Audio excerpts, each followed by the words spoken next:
There's something I need to talk to you about. Could you sign this? Huh? Wait a minute. What's going on? What does it mean?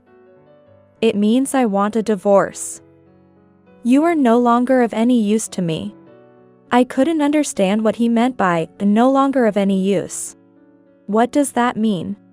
And bringing a divorce paper. What is he thinking? You want to divorce me? I don't understand. What happened? Did I do something wrong? It's not that you did something wrong, but you've become a nuisance. Actually, I've got someone else pregnant. What? I was too shocked to say anything. I wasn't pregnant. We had been trying for a child since getting married, but maybe due to my condition, we hadn't been blessed with children.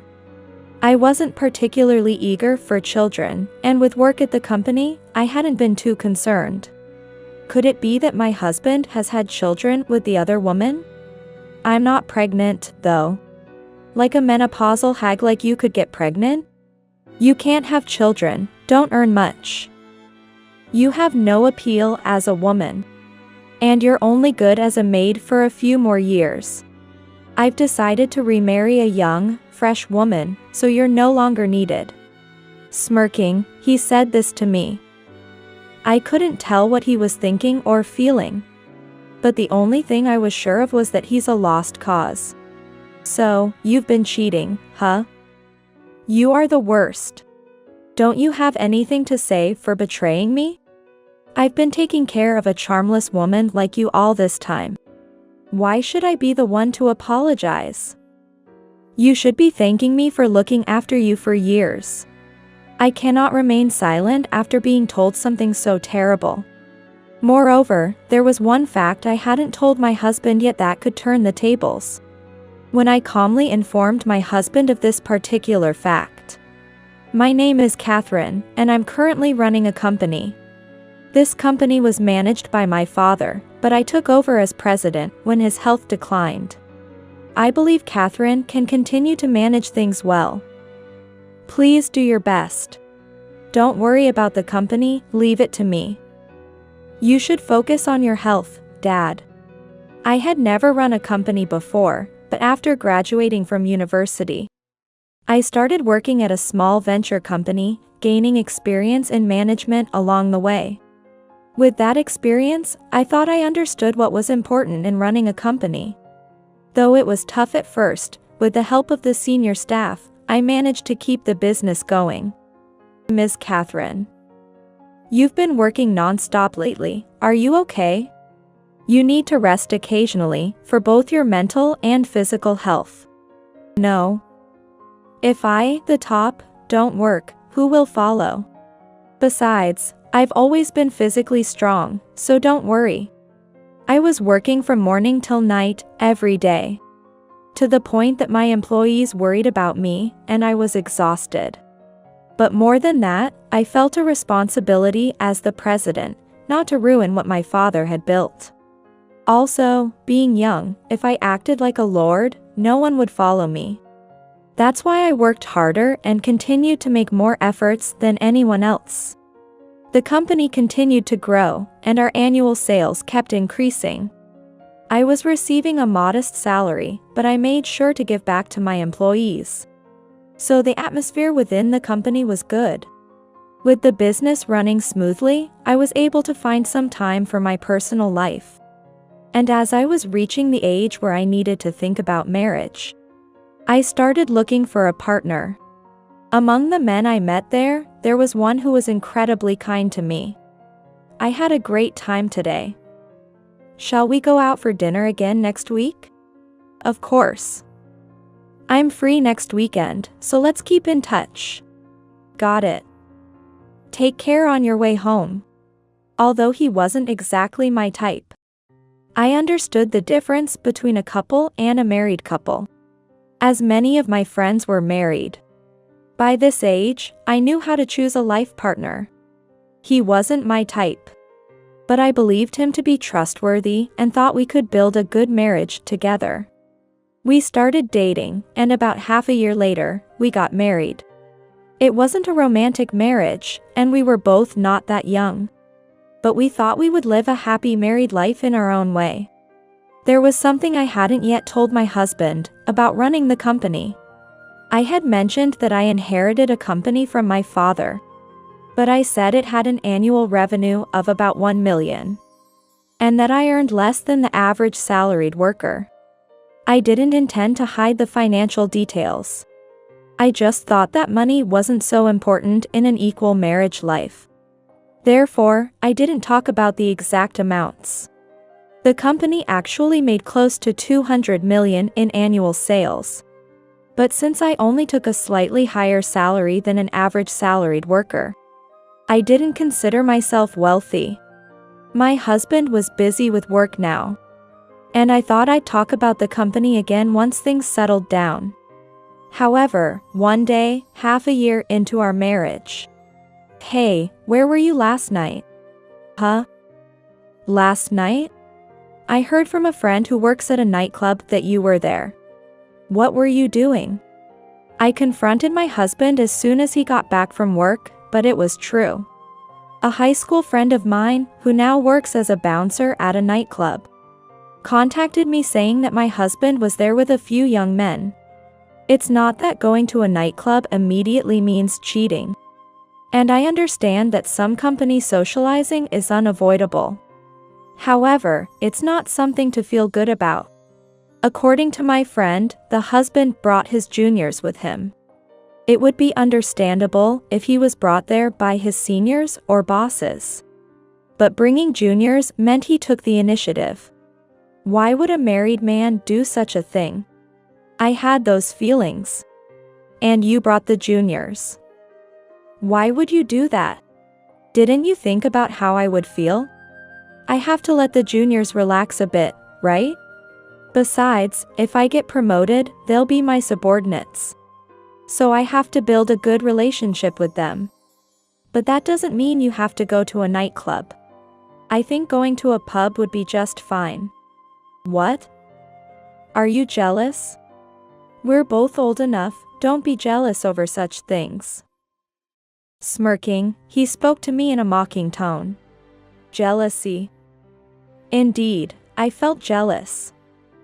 It might be shameful at our age, but if that's shameful, then it's also strange not to consider the feelings of others and act accordingly.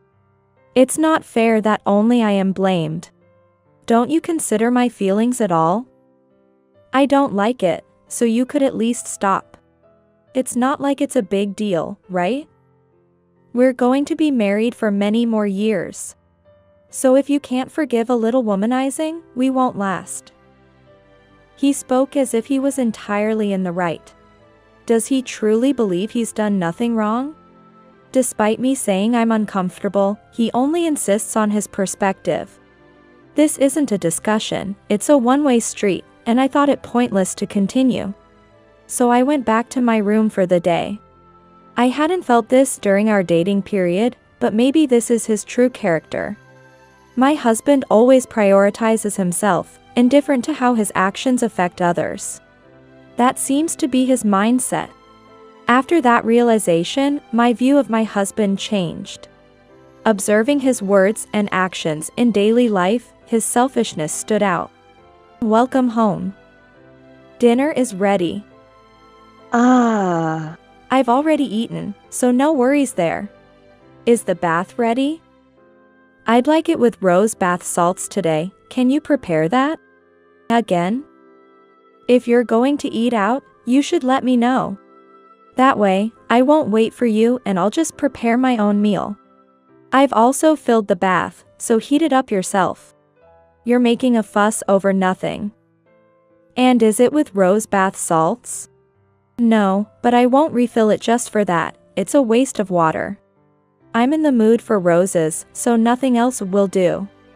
I was speechless before my husband, who spoke as if what he said was the norm. However, considering his self-centered nature, it wasn't strange. He pays for major expenses like rent and the car, while I cover utilities and groceries. Because it's not his money, he casually asks to refill the bath. If he considered our finances or me, he wouldn't say such things. I've told him multiple times to let me know if he wants something specific for the bath. But my husband, who finds a simple message too bothersome, complains afterward. My patience was wearing thin. Despite repeated discussions, he never improved, pushing my frustration to its peak. If I let it go, his words and actions will only escalate. I felt it was time to speak up firmly for the sake of our marriage. Look, I've been thinking, you're being too selfish. Sending a simple message isn't hard work, and could you please consider me a bit more? I pay for the water bills, so stop wasting it. We're not swimming in money, you know? Are you serious with that? Yes, I'm serious. That's why I'm upset.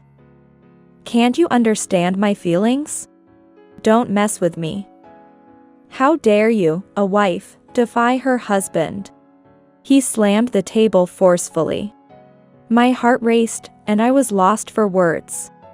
The irritation and anger I felt towards him vanished, leaving only fear. It was the first time I truly saw this side of him, and it was frightening. I feared that challenging him further might lead to physical harm. At that moment, my resolve to confront him about his behavior vanished, replaced by the determination not to anger him further. Getting cocky for a wife, huh? Stop messing around. You should understand your place before you speak. There's no reason for a woman to defy a man. I understand. I'm sorry for making you angry. Don't make me angry again, okay? I only ask one thing of you, consider your place and act accordingly. After saying that, he went to his room. Fearing further anger, I immediately went to refill the bath, adding the requested rose bath salts. By then, the thought of wasting money on refilling the bath was the least of my concerns. All I could think about was how to avoid angering him further. Since then, my perception of and feelings towards my husband have drastically changed. Instead of focusing on maintaining a good marital relationship, I shifted towards managing his moods. I agreed to whatever he said and never voiced my minor complaints. There was no longer equality in our relationship. Far from the image of a happy marriage, I was afraid to witness my husband's true nature again. It had become a significant trauma for me, leading to a life where I was constantly careful not to anger him. One day, the situation escalated. I need to talk to you. Could you sign this? Huh? Wait a minute. What's going on? What does it mean? It means I want a divorce. You are no longer of any use to me. I couldn't understand what he meant by no longer of any use. What does that mean? And bringing a divorce paper. What is he thinking? Since that day, I had always complied with his demands. If he wanted to eat something, even if I had already prepared dinner, I would make it again and never complained about his whims. Thus, it had seemed like he had almost stopped being angry with me. What could he possibly be dissatisfied with? However, becoming emotional might trigger another outburst from him. With this fear in mind, I carefully chose my words so as not to provoke him. You want a divorce from me? I don't understand. What happened? Did I do something wrong? It's not that you did something wrong, but you've become a nuisance. Actually, I've got someone else pregnant. What? I was too shocked to speak. I wasn't pregnant.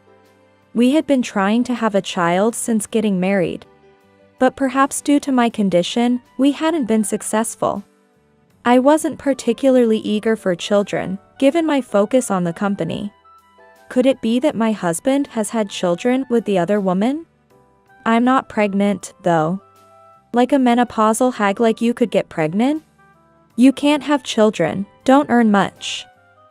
You have no appeal as a woman. And you're only good as a maid for a few more years. I've decided to remarry a young, fresh woman, so you're no longer needed. Smirking, he said this to me. I couldn't tell what he was thinking or feeling. But the only thing I was sure of was that he's a lost cause. Did he not have a human heart? I wanted to confront him about whether he felt any guilt for his actions, or if he thought he could do anything to me without consequence. I could hardly understand his feelings and didn't even want to. In hindsight, I was financially independent and didn't need to depend on him. But if I divorce him here, I don't know if I can remarry someone in the future. I wasn't confident in my looks, and at my age, remarrying would be difficult. That's why I had chosen the stability of the moment. So, you've been cheating, huh? You are the worst. Aren't you going to apologize for betraying me? I've been taking care of a charmless woman like you all this time. Why should I be the one to apologize? You should be thanking me for taking care of you for years. Thanking you, for what? I've been the one paying for our living expenses. And I don't think I've done anything to deserve complaints. Your attitude of not supporting your man is the problem. You don't understand your place at all. After he expressed his desire for a divorce, I no longer felt the need to tiptoe around him. I began to voice all my thoughts. It was clear how terrible his character was. Whether he looked down on just me or all women was unclear. What did he think he was? If he thought he was that important, he was sorely mistaken. Well, that's fine. I have no intention of continuing this marriage with someone like you. I'll sign the divorce papers and leave immediately. That would be helpful. Oh, a bit too late for that. He was smirking at his phone before saying that to me. I didn't understand what he meant. Shortly after, the intercom rang. I wondered who it could be, considering my husband usually had me answer it. But this time, he went to answer it himself. Perhaps it was someone he knew. The moment that thought crossed my mind. A high-pitched female voice could be heard from the entrance. Could it be my husband's mistress? By the time I considered this, she had already made her way into the living room. Wearing a miniskirt and sleeveless top, fully made up, was a blonde young woman. There was no doubt she was my husband's mistress, but why bring her home? It was outright disrespectful. We weren't even divorced yet, and there was no reason for her to meet me. I was incensed but managed to keep my anger in check. Nice to meet you. I've only seen photos, but you really are an old lady. That was the first thing she said upon seeing me. A woman without a shred of dignity. That was my first impression. Naturally, being my husband's mistress meant I wouldn't have a good impression of her. But her mere presence evoked a visceral disgust. Well, she was a perfect match for a husband who continually looked down on me and betrayed me. I felt sorry for the child that was going to be brought into this world. To be raised by two individuals devoid of parental qualifications. All I hoped was that the child wouldn't lead a tragic life. That was the extent of my concern. So, what brings you here? You didn't need to come while I was still here. I just wanted to see the face of the loser whose husband I stole. But it looks like you never stood a chance anyway. What must she think of other people? Expecting anything from someone so devoid of class was futile. Moreover, I recognized the keychain on the mistress's bag. So, no apologies? For stealing someone's husband and offering no apology is quite outrageous, don't you think? Keep your whining to a minimum, will you? Why would I apologize? The world is a place where the strong prevail over the weak. It's your fault for being taken from. Don't blame your lack of appeal on me. All right. Then don't blame me when your actions, deemed to lack integrity, cost you your job. Huh? What are you talking about? Are you trying to threaten? It's disgraceful, stop it. Who's really being disgraceful here? I wanted to retort strongly, but responding to every little thing was a waste of time. I wanted to say what needed to be said and get out of there. Staying any longer in the company of these two traitors was the worst feeling. That keychain on your bag, it's the company mascot, right? It's quite a well-known corporation. Do you work there by any chance? Yes, that's right. Unlike you, I'm a successful person.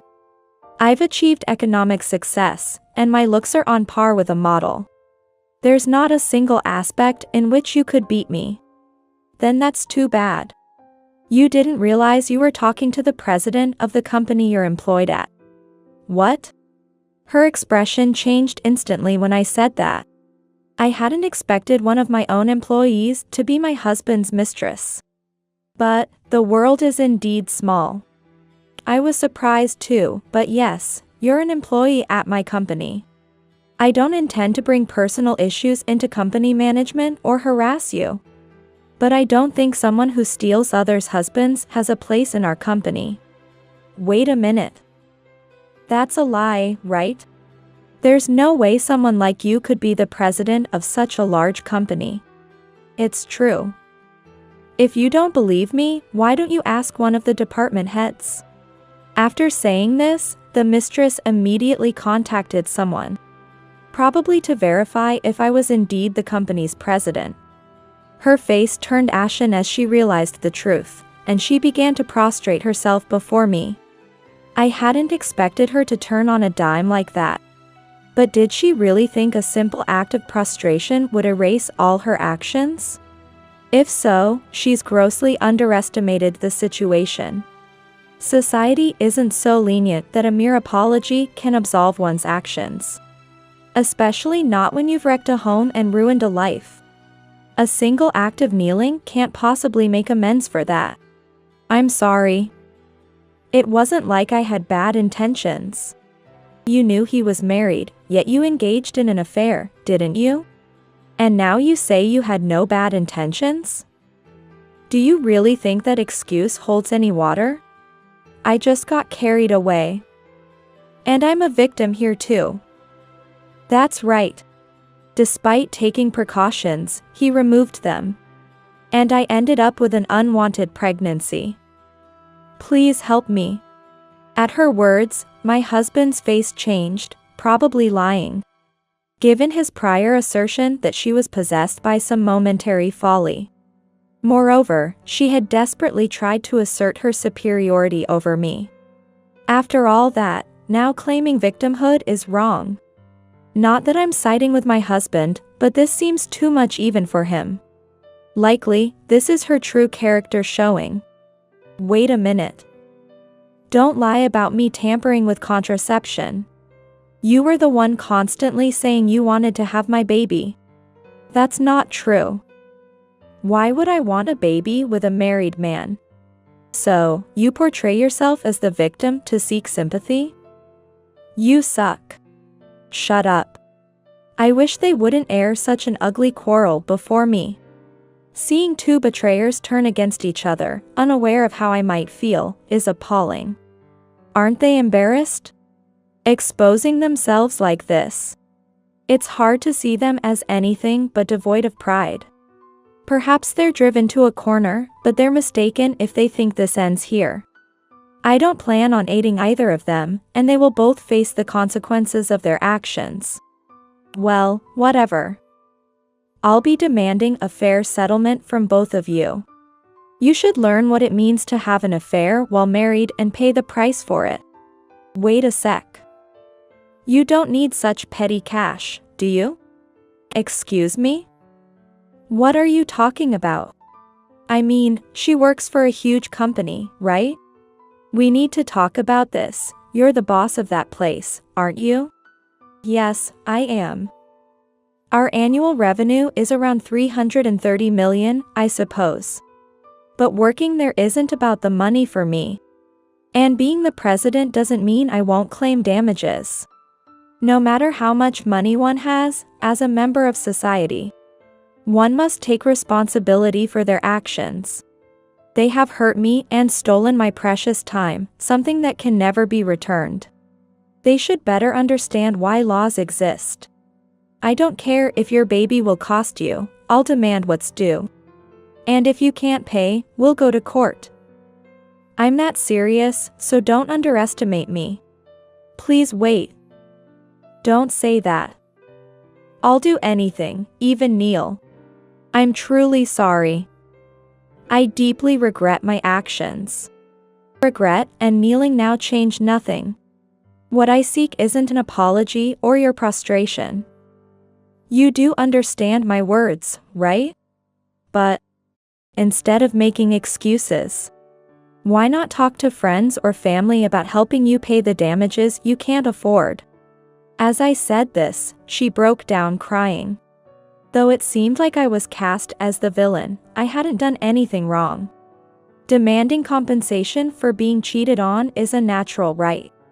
This has nothing to do with me being a company president, it's about basic human decency.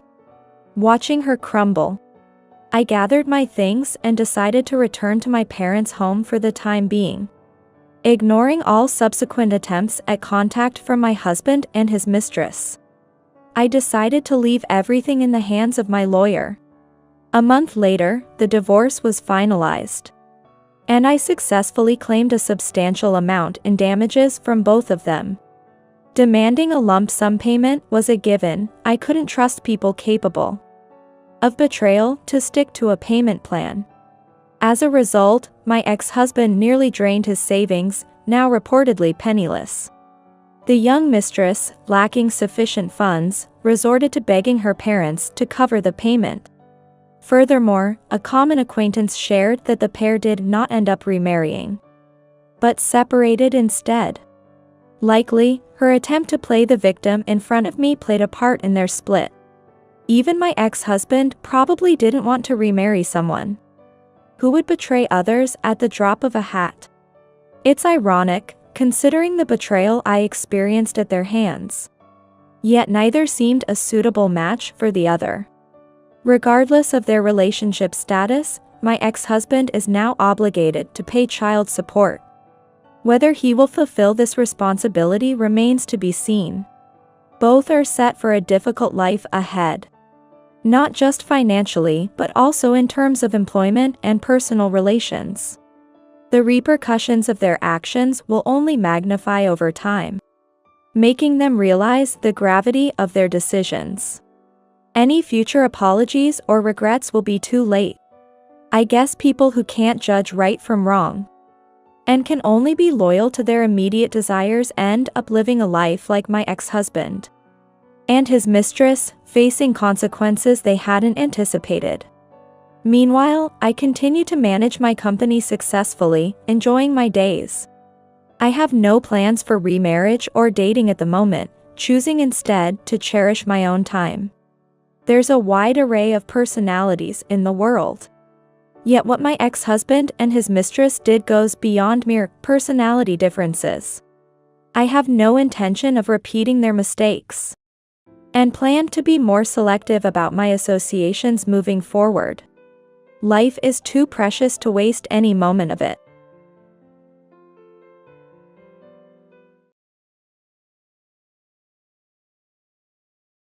Father's cold gaze looked down upon me. His eyes filled with disdain as if he was looking at something filthy. Without a second thought for his seriously ill daughter, he abandoned my mother and walked away. Outside, the woman who made my mother shed tears of frustration was probably waiting for him. I will raise this child by myself. We don't need you. With a sneer, my father turned his back on us and walked out the door. After it coldly shut, my mother and I cried endlessly. However, a few days passed, and our dire situation took a dramatic turn.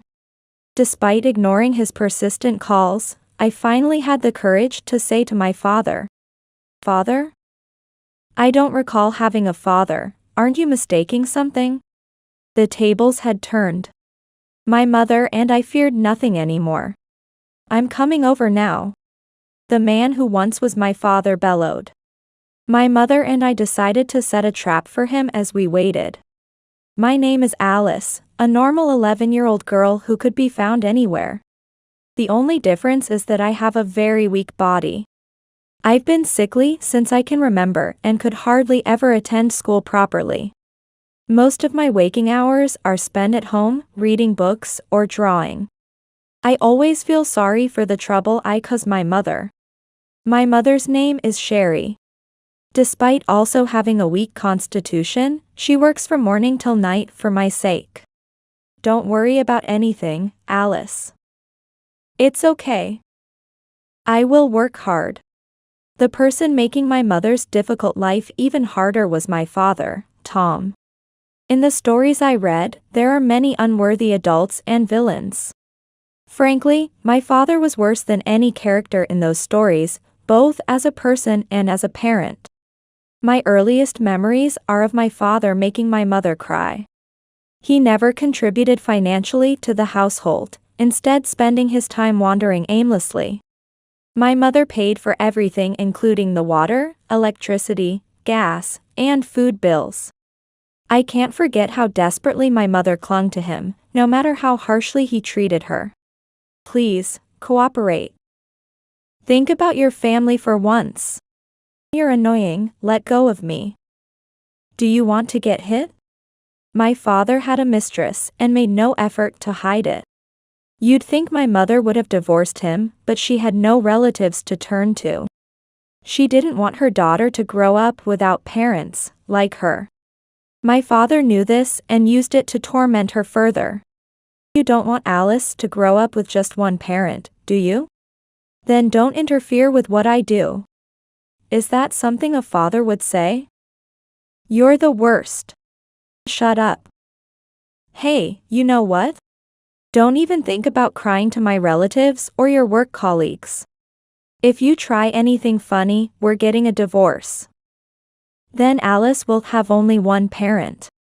I felt more like a hostage than a daughter. As I grew older, I began to despise my own weakness. If only I were stronger, I could have stood up to my father alongside my mother. To make matters worse, my father was not only a terrible person but also into alcohol and gambling. This often left him short of money, and it seemed he caused trouble at work as well. As far as I know, my father changed jobs 5 times. Always complaining about his coworkers at home. Everyone's looking down on me. Just you wait, you bastards. After making a huge mistake at work due to a hangover, he would try to relieve his stress through gambling. When he lost, my mother was always the target of his frustration. He frequently stole money from her, even snatching her wallet to take out cash. Stop. How are we supposed to live this month without this little money? Shut up. If you need money, sell your clothes or whatever. Whenever my parents argued, I always curled up inside my blanket, blocking my ears and closing my eyes, shaking until the storm passed. Eventually, I would hear the violent slam of the front door followed by my mother's sobbing. By then, my pillow was usually wet with tears. I couldn't stand the situation I was in. My mother would come into my room with swollen red eyes. I'm sorry for making such a noise, Alice. She always tried to wear a brave smile. What else could I do but smile back and assure her it was okay? One day, I discovered something alarming on my mother's head and couldn't help but exclaim loudly. Mom, your head. Your hair. Oh, this. I'm sorry, it looks so unsightly. A large patch of hair had fallen out from my mother's head, a clear case of alopecia areata. I was shocked as if it were happening to me. What shocked me even more was learning that this wasn't the first occurrence. My mother looked at me with eyes clouded with resignation and tiredness, managing only a small smile. It's okay. It'll grow back on its own, like before. It's not in a noticeable spot. But I'm sorry, Mom. If only I were stronger. What are you talking about? You've done nothing wrong. You mustn't blame yourself. Never. The only thing I could do for my mother was to draw pictures for her. With my limited mobility, I expanded the wings of my imagination. I would bring to life vibrant worlds on blank sheets of paper with my colored pencils and crayons, hoping to make my mother smile. That strong desire has always been at the heart of my creativity. One day, the doorbell rang unusually. My mother's voice hardened as she answered. It seemed like bad news. My mother repeatedly asked the person at the door to leave, saying my father was not home. Who could it be? After a brief exchange through the intercom, my mother reluctantly opened the door. 3 large men in suits entered, all with stern looks on their faces. The most intimidating one stated they had lent money to my father. There was paperwork, and today was the repayment deadline. Your dad isn't here. I don't know where he is, and we don't have any money to give you. My mother must have thought they would understand if she explained the situation. But they didn't. The men started rummaging through our house, opening drawers, searching through cupboards, moving furniture, and even lifting up the tatami mats. The moment one of them took out a velvet box from the shelf, my mother's demeanor changed drastically. No. Please, not that. My mother had grown up in an orphanage and received a ring set with a real gemstone from the wife of the director when she left. It was valuable enough to be sold for a significant amount. The men had found and taken this treasured item. That's very important to me. Please give it back. No matter how much my mother resisted, the men were unmoved. They continued to search for anything of value, turning the room upside down. My mother's cries and screams were like those of a child's. I had never seen her so distraught before.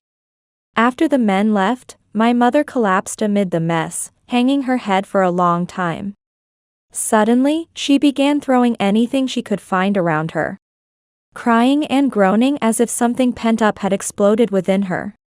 My mother's frenzied state was terrifying.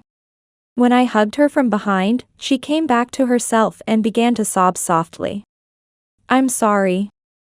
Alice, I'm so sorry. Mom, it's not your fault. It's okay. Everything will be okay. The next day, after we had finished cleaning up, my father returned home in an unusually good mood, shockingly with a woman by his side. She had a bold and flashy appearance. Sorry, Lily, for the mess. Sherry. Make some tea. Alice, you're in the way. Go somewhere else. Oh, is this the sick daughter? That won't do, will it? Dragging down Daddy, huh? My drawings had fallen to a corner of the room. Lily, the woman referred to, picked one up without permission. She wouldn't give it back, even as I reached for it. In the end, she just tossed it aside. What a terrible drawing. No talent here. This belongs in the trash. That was the first time someone had evaluated my art. Lily's mocking tone deeply hurt me, even as a child. Neither Lily nor my father openly acknowledged their relationship, but it was clear to see. They were undoubtedly lovers. Having a partner bring a lover home and then being forced to serve them tea. I can't even begin to imagine the humiliation my mother felt. Furthermore, seizing a moment of distraction, my father stealthily took my mother's wallet. No. Not that money. Idiot. If you didn't want it stolen, you should have kept it safe. That's for Alice's hospital bills. Please, not that. My mother desperately tried to retrieve the money, as my father mockingly dodged her around the room, all while Lily laughed uproariously at their expense. It was a sickening sight. Hey, Lily, let's go out for drinks. Can't breathe in this place. Bye. Bye. Make sure you save up some more money for us, okay? My father converted the money my mother earned for my hospital bills into drinking money for his affair. I couldn't imagine anyone else doing such a thing, but my father was different. He must have thought it didn't matter what happened to my mother or me. After roughly pushing my pleading mother aside, he left with his lover. It was just after I turned 11. My health worsened significantly. I started getting fevers frequently and often couldn't get up due to pain throughout my body. After visiting the hospital with my mother, I was diagnosed with a terrifying illness: pediatric cancer. Me? My mother must have heard everything from the doctor first. Her eyes were wet with tears, her makeup smudged and messy. Why does it always have to be me who suffers like this? Things would only get worse from here, with tougher battles and increasing medical expenses. My mother would surely work herself to the bone for me. But then, my father would just squander that money. Frankly, our prospects seemed bleak. It was so bad, it was almost laughable. I didn't lose my composure. Instead, I felt a new resolve. Can I still draw? Even with pediatric cancer? The doctor assured me I could and even suggested I sell my artwork, not just display it. We live in an era where individuals can connect with the world and promote themselves. There are countless avenues for selling artwork. The doctor, who also liked art, offered to buy some if I decided to sell. I had many drawings at home. It had never occurred to me to put a price on them and sell them. My mother and I immediately began researching how to sell my art online. We found sites for auctions and others that allowed artists to gather fans and patrons. A few days later, after a long absence, my father came home again. He seemed to have come to pick up some clothes. Without a word, he began stuffing his bag with garments. When I revealed that I had developed pediatric cancer, my father, unbelievably, snorted with laughter. So, it's all over then, huh? You'll be kicking the bucket soon, eh? How can you say such a thing to your own daughter? It's the truth, isn't it? Lucky you, Sherry. You'll be rid of the burden. Enough already. My father stood up, looking down at me with a cold gaze. As if he was looking at something filthy, utterly displeased. Leaving me, afflicted with pediatric cancer, and abandoning my mother, my father left. Outside, surely, Lily was waiting, the woman who made my mother shed tears of frustration. See ya. Alice. A sick kid like you isn't my child. It would have been better if you hadn't existed from the start. I'll do what I want, so you guys do whatever you want too. I will raise this child by myself. The one who is not needed is you.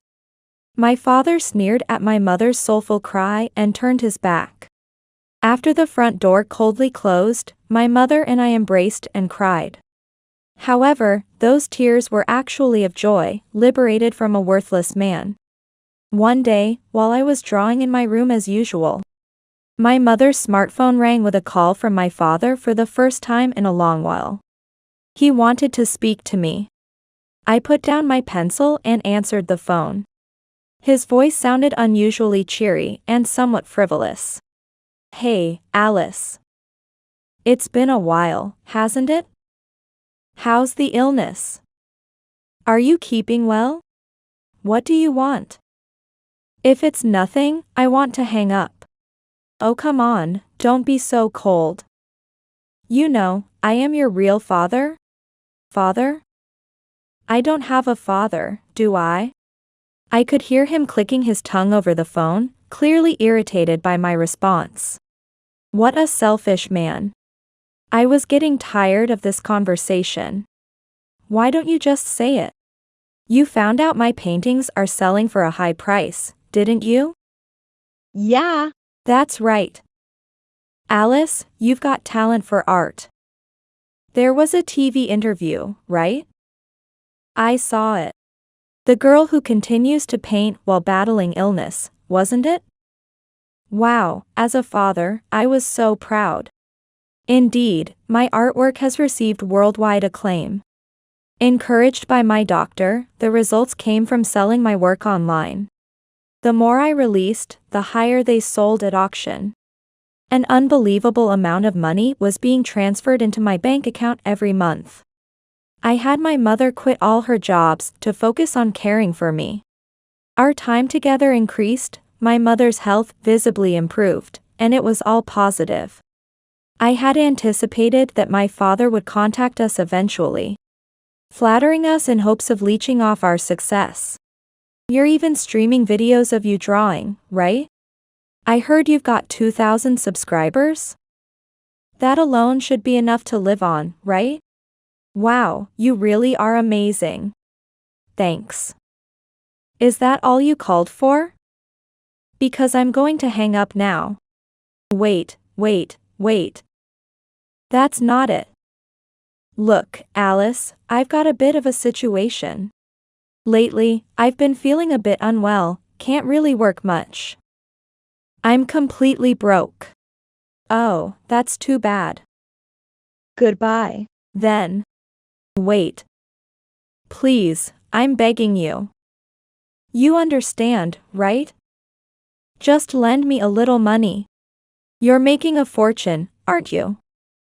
Then you could spare a little for me, couldn't you? What a despicable man. Doesn't he have any shame? After looking at me as if I was something filthy and abandoning me. As soon as the wind changes, he's ready to flip his stance and grovel. Truly worthless. It wasn't a joke. Neither my mother nor I had any intention of giving a single penny to such a low man. Why should I give you money? That makes no sense. What do you mean it doesn't make sense? I'm your father. You're my daughter. Isn't that reason enough? Did you hit your head somewhere? I believe you were the one who said a sick kid like you isn't my child. No, that was. What I meant was, it was just a figure of speech. I didn't mean it. Thinking I could be deceived by such a lie was a huge mistake. I thoroughly rejected my father, refusing everything he said. Then, the father who had been groveling showed his true, filthy nature. Hey. Cut it out. You're getting cocky just because I've been humble. Do you even realize you owe your life to me? Show some gratitude. Gratitude? To you? I have grievances, not gratitude. Don't you get it? All you've done is make Mom and me suffer and cry with your actions. Don't start playing the father role now. Oh, is that so? Fine, I got it. I'm coming over right now. My father's threat was exactly what I expected. This was it. After being victimized for so long, it was time to settle scores. I ended the call and informed my mother that my father was coming. She nodded. Just as planned. Let's contact them and get ready. Right. And prepare a new canvas. I've got something new I want to paint. Lately, my urge to create was stronger than ever. The results were exhilarating, and I couldn't stop painting. The anger towards my father fueled my passion for art. In that sense, I might even owe him thanks.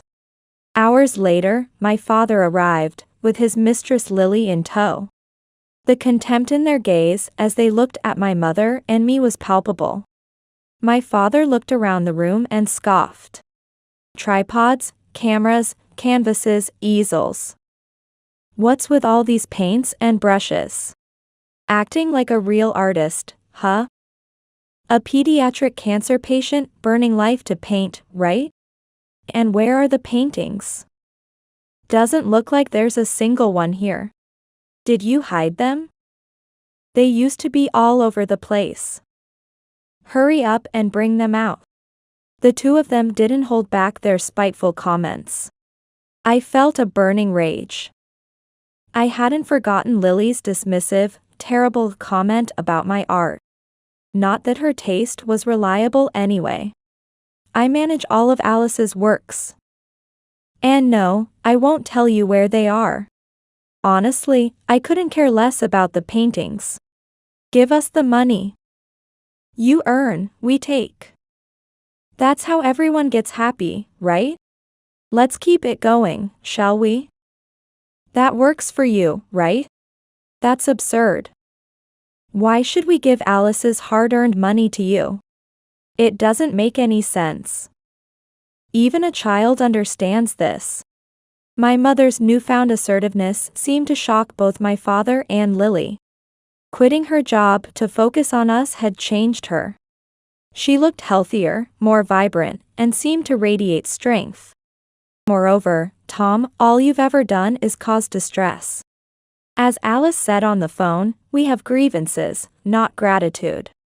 Not a penny for you, so get that straight. Oh, scary, scary.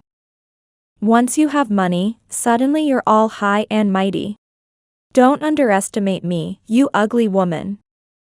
I can take down 2 women anytime. Want to see how painful I can make it? By force? Go ahead if you think you can. Thanks to someone. I've suffered enough to develop alopecia. And even lost a precious gemstone given by someone I respected.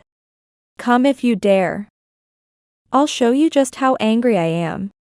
This was a fierceness in my mother I'd never seen before, filled with determination. Sharp objects like painting knives were within reach, warning of pain for any reckless approach. Perhaps fearing the consequences, my father did not advance but only glared. Wow, you've really changed, haven't you? Completely different from before. Yes, I've changed. I've learned from my mistakes. I've always regretted making Alice suffer because of my weaknesses. I should have divorced you long ago. We would have been better off without you from the start. Oh, really? So what are you going to do about it? You're going to kick me out? My father stepped forward, met by my mother, who stepped up without backing down. Of course, we're going to kick you out. This is our home, and you have no place here. You're being evicted, obviously. You have no place here. And just so you know, I'm suing you. I'll be filing a complaint with the court, so prepare yourself. Huh? What are you talking about, making such a fuss? Suing me for what? I'll bring everything to light. How I was oppressed by my husband on a daily basis, and the constant suffering. I even have medical records for my alopecia due to stress. There's no escaping this, so just get ready. We have plenty of funds for a lawsuit. Through managing the finances and artwork, I've gotten to know some excellent lawyers. Moreover, I'm somewhat of a public figure now. There's no way anyone would let harm come to my mother without consequences. Essentially, Tom has been a loser for a long time. He can't compete with us now. Realizing this, he started to laugh nervously. Don't be so mad. I get it, okay? I don't want to escalate things. I'll stop trying to force my way. I don't want to get arrested or stabbed by one of Alice's fans, after all. So, what will you do? The only option left is to leave without doing anything else, right? Don't be so cold. Think about it, haven't I done fatherly things occasionally? Bringing gifts, praising your cooking, even contributing money to the household at times. Isn't that worth something? How ridiculous. How shameless. Because of him, my mother and I suffered immensely, crying day after day.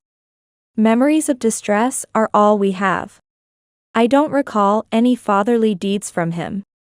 But it seems Tom and Lily won't leave just because we ask them to. My mother and I exchanged looks and decided to let Tom and Lily self-destruct in their squabble. Okay, fine. You can have one of my paintings. Really? That's my girl, Alice. You're such a sweetheart. Thank you, Alice. So, where is it? I don't see any paintings here. Did you hide them? They used to be all over the place. Come on, show them to us. As Tom and Lily greedily scanned the room, I felt a surge of revulsion. They're not here, and I haven't decided which one of you will get one, if any. What? Choose between us? Obviously, it should be me, your father. Huh? Didn't you just get told not to act like a father? I have a right to it too. After all, I've never done anything to make Alice dislike me. Tom attempted to edge closer to me, blocked by Lily. Just as expected.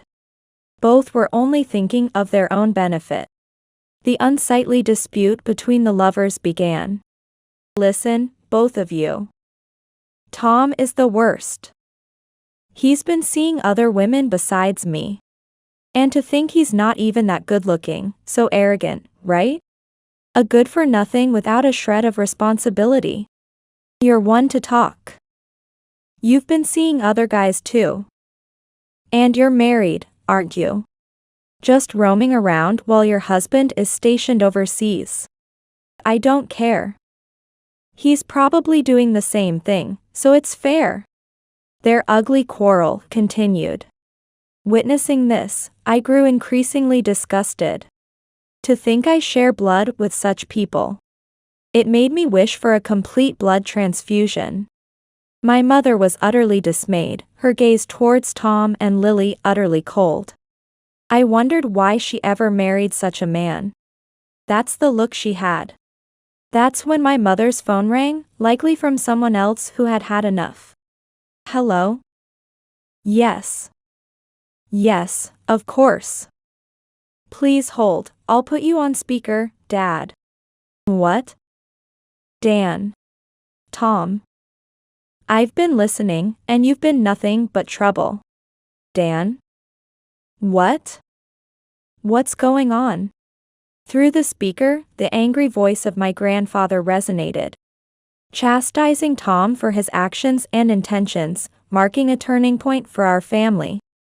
Away from the turmoil Tom had caused. Sherry's father had been avoiding his parental home for a long time. Because he was scared of his own father. He had also forbidden us from contacting them. However, the situation has changed now.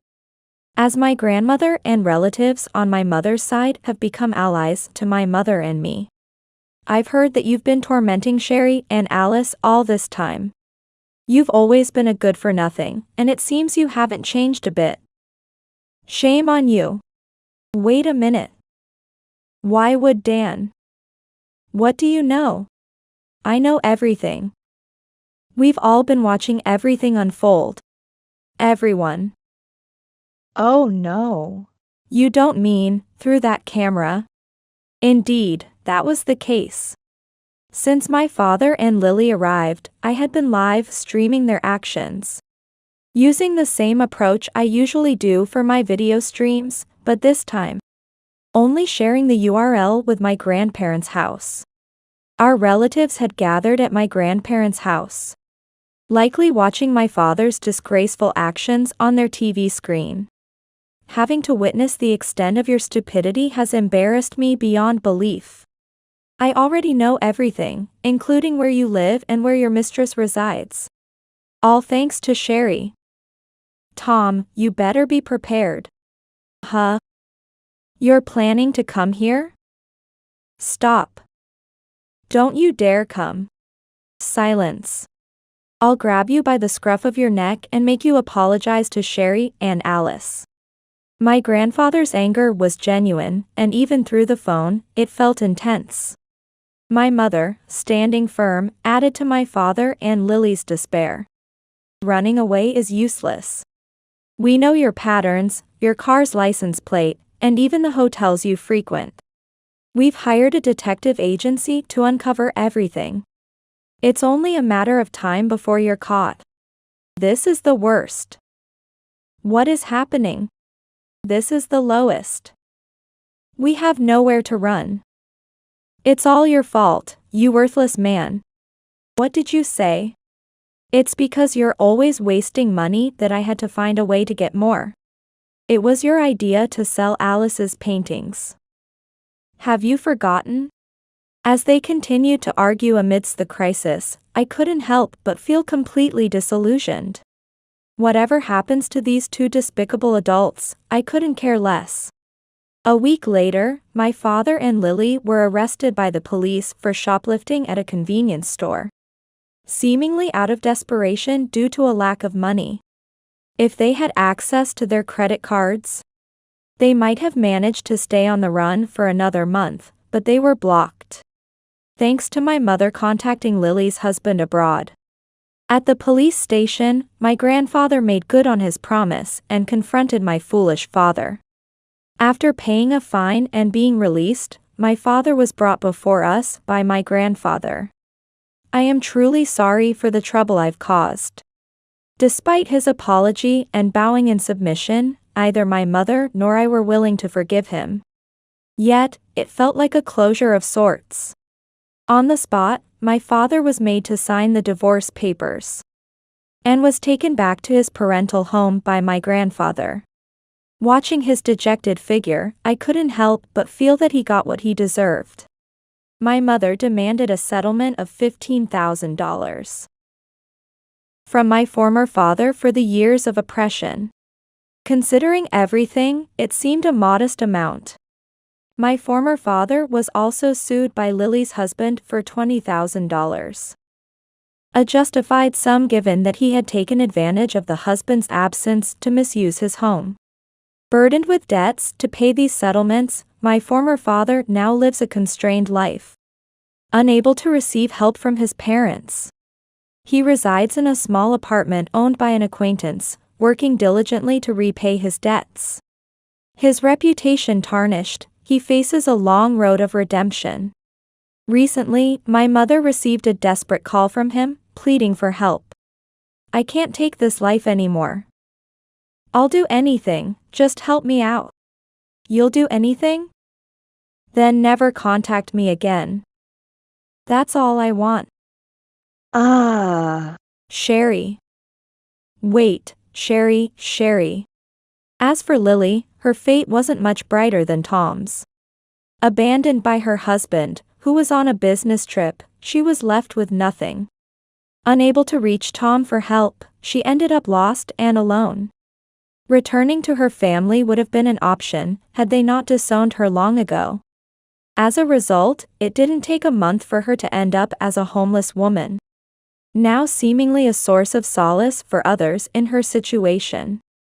Pediatric cancer is generally more treatable compared to cancer in adults, largely due to the effectiveness of radiation therapy and chemotherapy.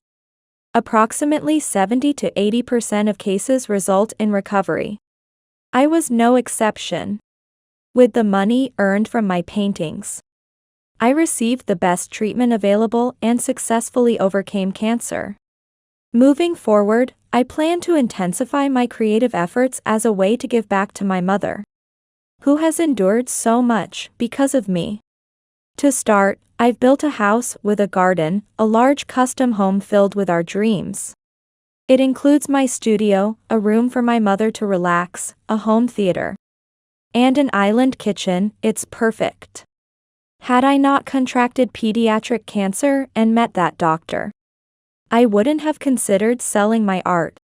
Life is unpredictable, and it's hard to know what will ultimately lead to one's fortune. This thought has deeply resonated with me. Despite everything, we managed to get through it. Yeah. Our perseverance was worth it. We deserve a pat ourselves on the back. Indeed, the hardships my mother and I faced were extreme. Given that, it's only fair that a lot of happiness is due to us from now on. We plan to continue supporting each other, ensuring our days are filled with smiles and joy.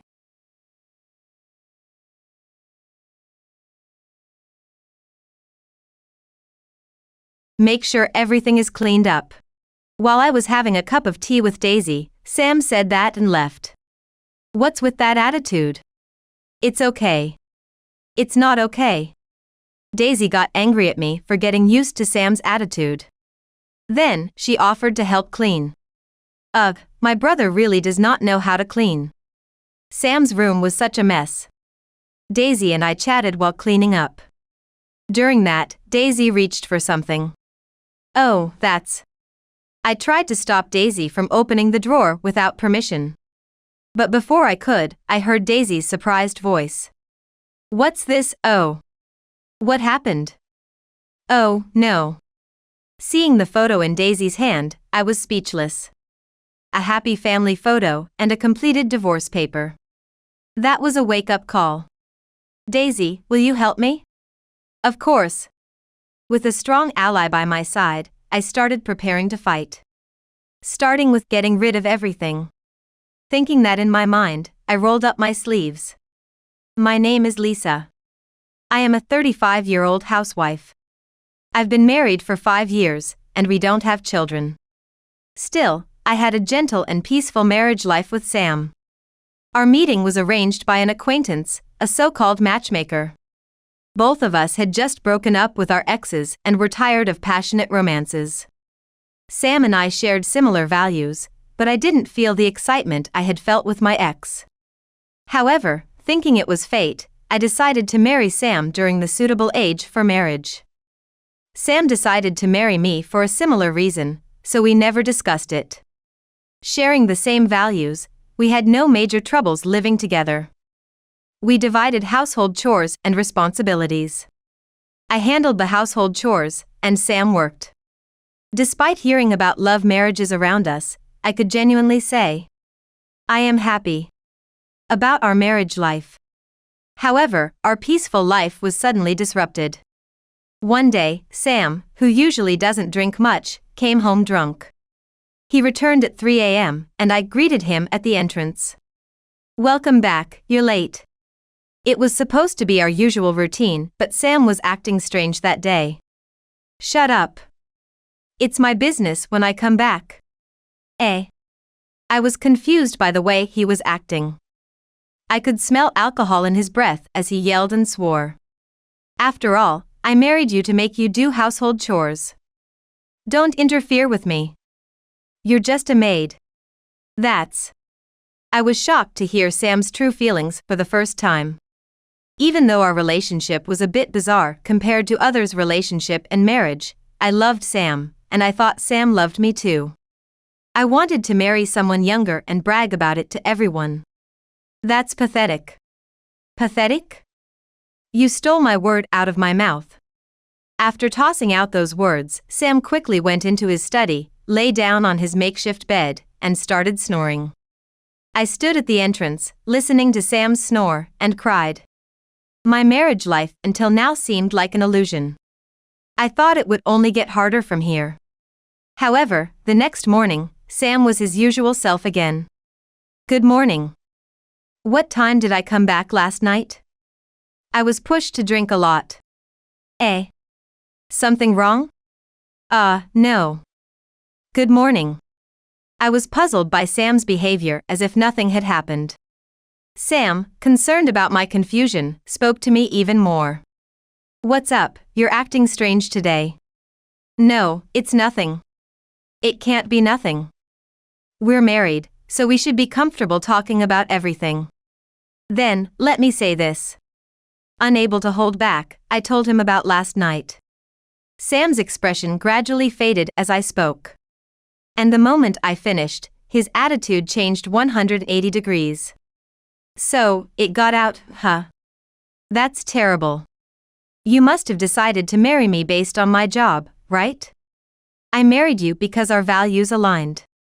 Yeah, enough of that. With those words, Sam cut off my speech and heavily sat down on a chair, then started giving orders with a jerk of his chin. Food. Make it quick. Food? Who do you think provides for you? Work properly, maid. I felt scared of the sudden change in his attitude. From then on, he began to treat me solely as a housekeeper. Hey, food. Sam no longer called me by my name, and although I was initially sad, I gradually became numb to it. Hey, isn't the bath ready? Ah, it's ready. Then say so sooner, you're so slow. I'm sorry. Eventually, I began to use polite language with Sam, and he took it as the natural attitude to have. A few months into living like this, Sam spoke up during a meal. I'm going on a business trip for a month from tomorrow. Get my things ready. A business trip? You got a problem with that? No, I understand. Sam works as a civil servant. I wondered if he really had business trips. Curious, yet I didn't dare to confirm it with Sam, who was grumpily complaining about his meal. At night, while preparing for the trip, Sam went to sleep at his usual time. I wondered how things came to this. All alone, I cried. Don't slack on the housework. Yes. That was all Sam said before leaving, not even a goodbye. The moment I was alone, I felt a sudden release of tension throughout my body. A month alone, huh? I was genuinely happy to get a break from the tense lifestyle for the first time in a while. At the same time, the thought of continuing this life for many more years slightly dampened my spirits. Well, no use worrying about it. I've got to enjoy this month no matter what. I deliberately spoke out loud to lift my spirits. Then, using my savings, I enjoyed meals out with friends, read books leisurely, and cherished my time alone. During that period, I thought a lot about the future and decided to take steps towards divorce. The first step was finding a job. However, Sam wouldn't be pleased with me working. After much consideration, I decided to try a part-time data entry job that I could do from home. Having worked as an office clerk before getting married, I had no problem using a computer. Gradually, I took on more tasks and increased my income. Just as I was getting used to this new lifestyle, Sam returned home after a month. Did you keep up with the housework? Yes. I wonder if that's true. Despite it being a long time since we last saw each other, Sam looked at me with an irritated gaze. Of course, there was no souvenir. I didn't even feel like complaining. Well, you pass, I suppose. Sam went around the house and said that. I felt my emotions fading away again. As long as Sam was around, I was an emotionless robot. I thought to myself again that I must divorce. After that, Sam often went on long business trips. Each time, I had to pack and then unpack his things. It was a relief that the hotels Sam stayed at did his laundry, leaving almost no laundry for me when he returned home.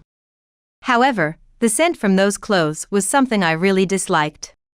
I couldn't count how many times I choked on the sweet, sticky scent of fabric softener.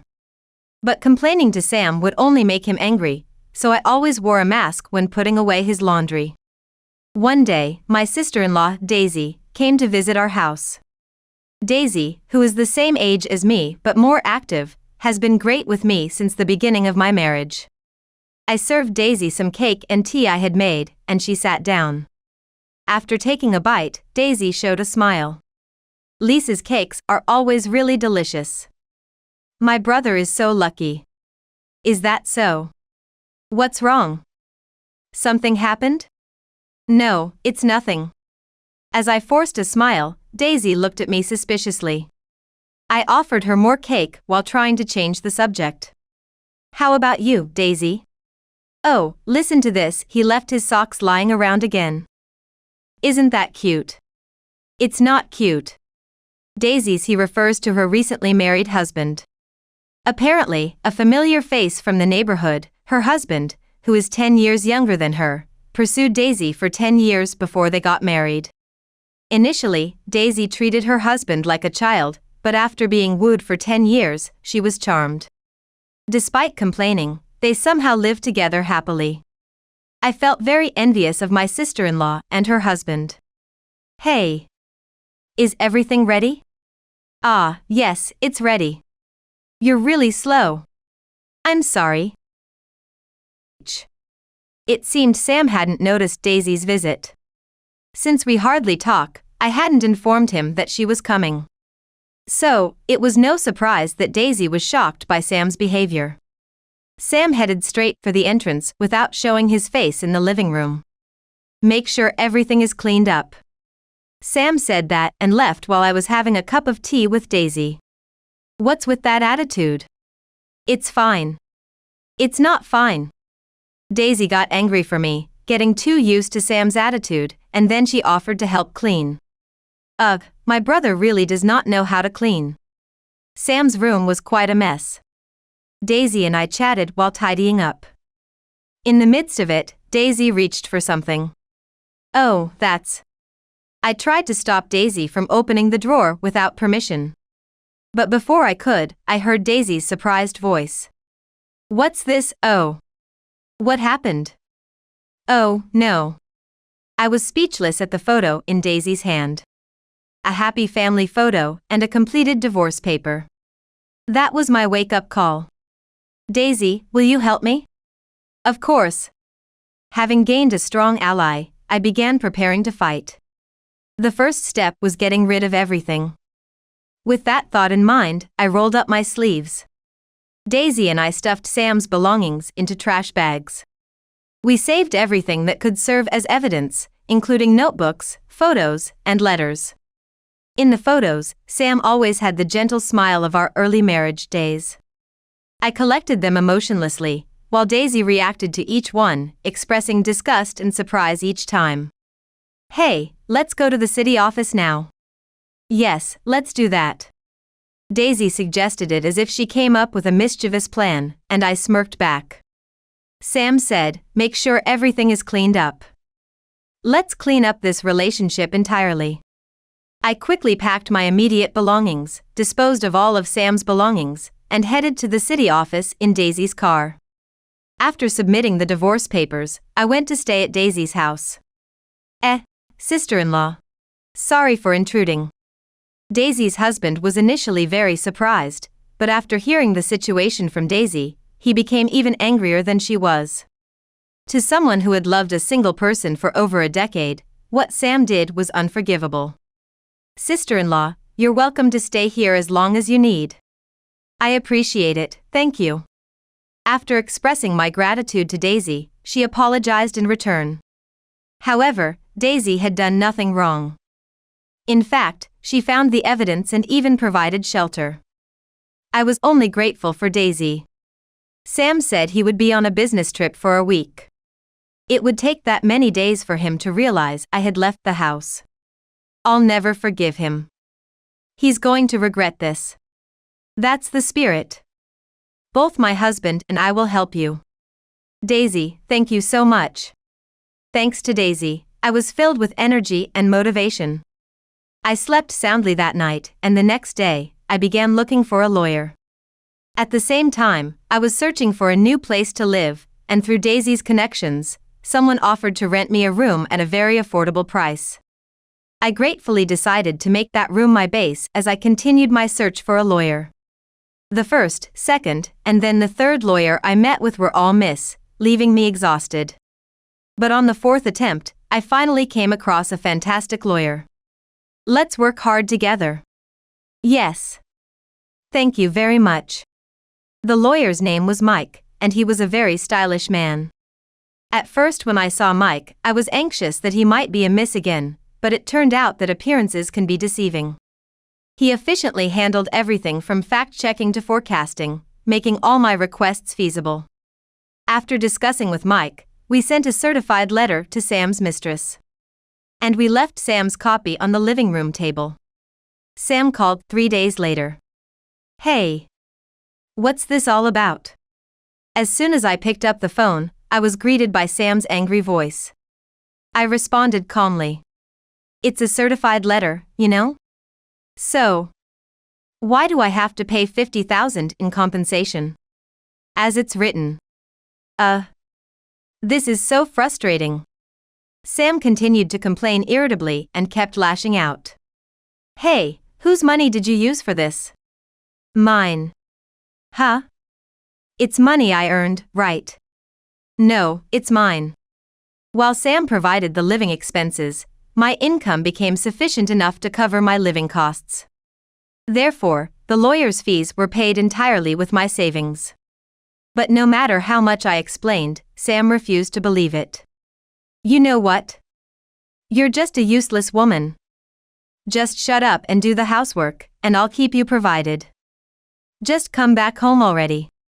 To be looked down upon to this extent. Fury rose from the depths of my stomach. I unleashed all of it onto Sam. Maybe you're the one who can't live without me? I have enough income to support myself. You are unnecessary in my life. You. Just shut up and listen. Just as Sam tried to retort, a doorbell rang on the other end of the phone.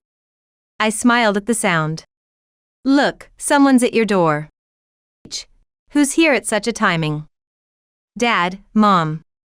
I almost laughed at the predictable turn of events but held it back, speaking into the phone. Mother-in-law, your timing is impeccable. Lisa, thank you for letting us know. We'll deal strictly with this foolish son of ours. Thank you. I thanked them and hung up the phone. My in-laws were both former teachers who strictly adhered to discipline. They were strict not only with themselves but also with others. Sam always said he was scared of his parents, but to me, they were kind and good in-laws.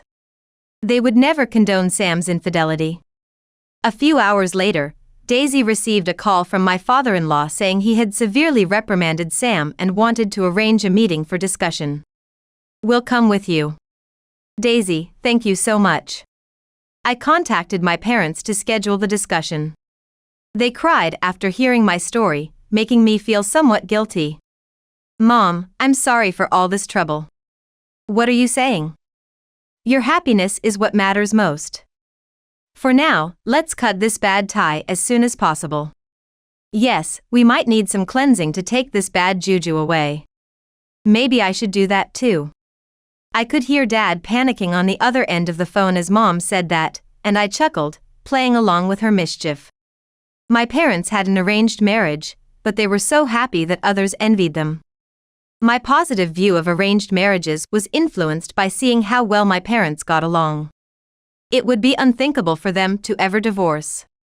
Mom, try not to tease Dad too much, okay? I'm counting on you for the day of discussion. Right, your father is such a crybaby. Leave the discussion to me. I could already hear the nearly tearful, flustered voice of my dad over the phone. What a heartwarming scene that is. After a bit more small talk with Mom, I hung up the phone. On the day of the discussion, because there were many of us, I chose our home as the venue. On the day, my lawyer, my sister-in-law and her husband, my in-laws, my parents, and I, totaling 8 people, gathered in front of the house. Entering the house, we were all shocked. What is this? It's filthy. Ugh, it looks like my brother's room from back in the day. Even my in-laws were speechless at the mess. Sam was never great at tidying up, but he wasn't this bad. According to Daisy, this was because Sam had been hiding his true nature and was dumping everything on me. Sam was sitting at the living room table, zoning out, and when he noticed us, he started crying and tried to cling to me.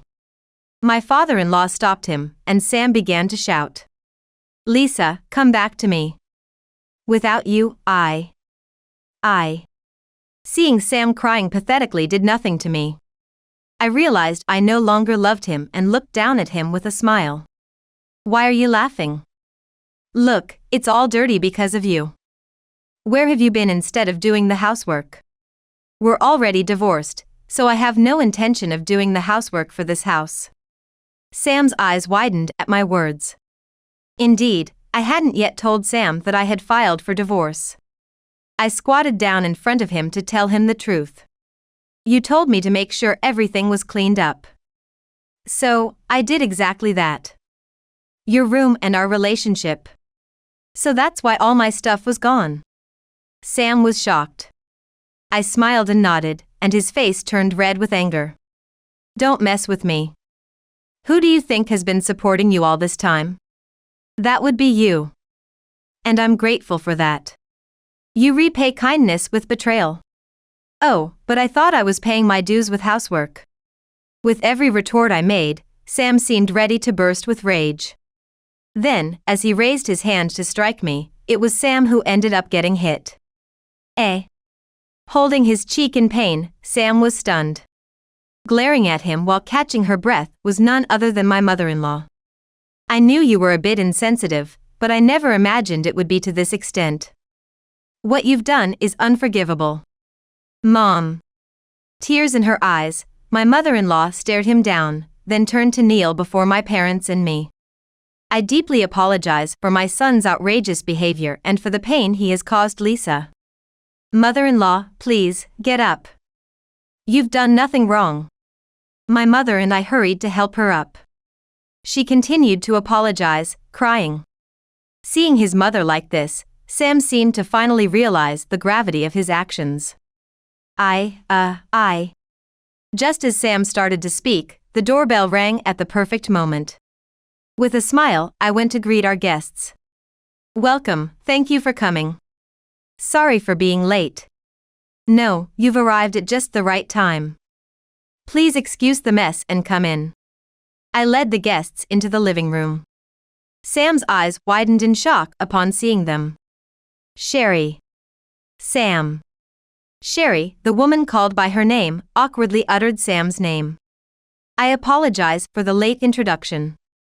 My name is Daniel Tachibana. This is my wife, Sherry. Yes, Sherry here. I'm so sorry for everything. Sherry started crying mid-sentence, just like she appeared in the photos with Sam. I smiled at her, encouraging her to continue. Let's start with how you two met. Well, it all started at a class reunion. You were his ex-girlfriend, right?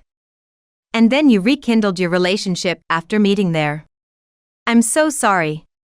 I didn't know he was married. I couldn't help but burst out laughing at Sherry's words. Sherry looked utterly frightened by my reaction. I decided to explain the reason behind my laughter. Here's a copy of the account I found. This is your account, right? Why do you have this? You went as far as showing your face, didn't you want to be noticed? I pointed out a specific line. Wish his wife would see this? It showed that everything Sherry had said was a lie. You had an affair knowing he was married. What a liar. But I didn't want to be sued for emotional damage and alimony. Of course, you're going to be. Daniel glared at Sherry with disdain. Meanwhile, Mike decided to move the conversation forward. Let's proceed. Sherry, we've demanded $40,000 in emotional damages from you, and $50,000 in alimony from Sam. You're both okay with that, right? I'll be demanding $30,000 from each of them. Sam and Sherry shook their heads vigorously at Mike's statement. Then, Sam started speaking in a weak voice. How can we possibly pay $150,000 between us, especially when raising a child? Right, in this time with declining birth rates, you should be kinder to parents. Sherry's attempt to support Sam's argument was met with a cold stare from Daniel. Only I and Mike, who were informed of the situation, understood why. How dare you say something so shameless? What are you talking about? Sherry was still trying to hide the truth. Looking straight at her, my mother-in-law delivered the knockout blow. That child in the photo isn't Sam's, is it? How could you know that? I mean, that child is Sam's. Oh, really? That's strange. What's strange? My mother-in-law chuckled, leaving Sherry frustrated, demanding an explanation. Sam can't have children. What? I thought I had informed Sam as well. What do you mean? That's what it means. Sherry slumped down, clearly overwhelmed by the revelation. It seemed Sam had completely forgotten, despite it being about his own body, a rather foolish oversight. I knew before getting married that Sam couldn't have children. The mother-in-law contacted me before I responded to the marriage proposal to disclose this fact. Though I was informed that fertility treatment might not be entirely hopeless, we agreed not to pursue having children. But it seemed Sam forgot all about that in the wake of the affair and the child that resulted from it. Why didn't you tell me? I forgot. How could you forget something so important? Sherry screamed in frustration, but Daniel interrupted with a calm voice. So, Sam's not the father. And neither am I. I was on a long business trip abroad, and by the time I returned, a child had been born. Quite the shock. Everyone shuddered at Daniel's story. The birth of the child evidently did not align with the timing of his return. Further investigation revealed the child's father, but also another shocking fact. The child's father is a male stripper. Not only that, Sherry has a debt of about $50,000, all spent at his store. You investigated? How low? I'd say the same to you. Daniel remained calm against Sherry's hysterical accusations, while Sam looked dumbfounded. Unaware of any other men in Sherry's life, Sam was utterly shocked. As tensions escalated, Daisy finally spoke up. Both my brother and that woman are the worst. What do you think you're doing to my dear sister-in-law? I will never forgive you. Daisy. Sam, having always adored Daisy, was speechless, being called the worst by her. Sherry, on the other hand, faced Daisy with hostility. What does this have to do with you? I'm her sister-in-law, so directly, it doesn't. But seeing someone important to me get hurt fills me with anger. Whatever. You'll probably get cheated on too. Caught off guard by Sherry's remark, Daisy faltered, but then her husband smiled and spoke up. Do you understand my feelings for her over the last 10 years? It took me 10 years to marry my wife. Don't compare my beloved wife to someone who changes her mind and betrays others so lightly. What? His calm and gentle tone carried unmistakable fury. Sherry was shook, unable to retort. Meanwhile, Mike laid out the settlement documents on the table. They were the consent forms for the compensation for the emotional damages and alimony to be paid to me and Daniel. Sam signed them with a lifeless look in his eyes. You're not going to divorce me, right? Are you kidding? Of course, I am. And don't worry, I'll be filing for a denial of paternity too. But that child is yours. What are you talking about? We've done a DNA test. Faced with Daniel's irrefutable smile, Sherry signed the document with a pale face.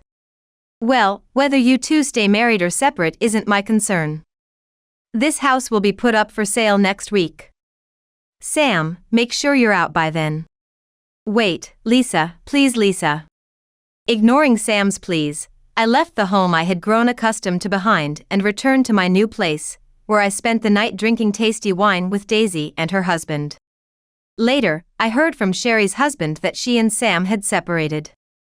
After we left the house, it seems they had a physical altercation. Sherry divorced her husband and moved back to her parents' house, where she was stripped of her child and sent off to work in a live-in job. In a workplace predominantly filled with women, her affair was exposed to everyone, leading her to be shunned. While I feel a twinge of pity, I also hope she continues working since she has to pay for my emotional suffering every month. Sherry's husband seemed a bit down but, being highly successful, remarried soon after. He married a woman who agreed to move with him, and after wishing them happiness, I haven't been in touch since. Sam was disowned by his family and lost his public servant job for engaging in an affair during work hours, claiming to work from home while spending most days at Sherry's. Having never worked outside of public service since graduating from college, Sam struggled to hold down a job and now works as a part-time road construction laborer. I know this because he frequently calls my former lawyer, Mike, to complain. I agreed to Sherry paying her share of the compensation in installments, but since Sam was disowned by his family, I asked him to pay the alimony in full. Naively incurring debt from dubious sources, he begged Mike to request for the return of the compensation so he could pay off the debts and pay the remainder in installments to me. Mike, of course, refused, leaving Sam to work day and night to repay his debts. My former in-laws began living with Daisy and her husband, a suggestion made by Daisy's husband which they joyfully accepted. They purchased a house near mine and now live in a duplex. I hang out with them weekly and maintain a great relationship, especially with my former mother-in-law, with whom I share a love for tea. The friendly fight between my former mother-in-law and Daisy over who gets more time with me has become a daily routine. Recently, I remarried to Mike, the lawyer who helped me through my ordeal. After several interactions post-case, he asked me out, leading to our relationship and eventual marriage on our 3rd anniversary, a month ago. Additionally, I'm pregnant and looking forward to becoming a mother next year. Coincidentally, Daisy is also pregnant, and we plan to be mom friends. Which one is it? A boy. What about you? A girl. Maybe they'll marry each other in the future? Who knows? After our checkup, Daisy and I headed home, discussing potential futures for our children. Our anxious husbands awaited at home. Seeing their restless figures, Daisy and I shared a look and laughed. Surrounded by worried but loving husbands and a trustworthy friend, I felt immensely happy. Oh, he moved. Let me feel. He's not moving now. Hey, why are you laughing? Just because. I wish for these peaceful days to last forever. With just 3 months until delivery, I eagerly anticipate meeting our child.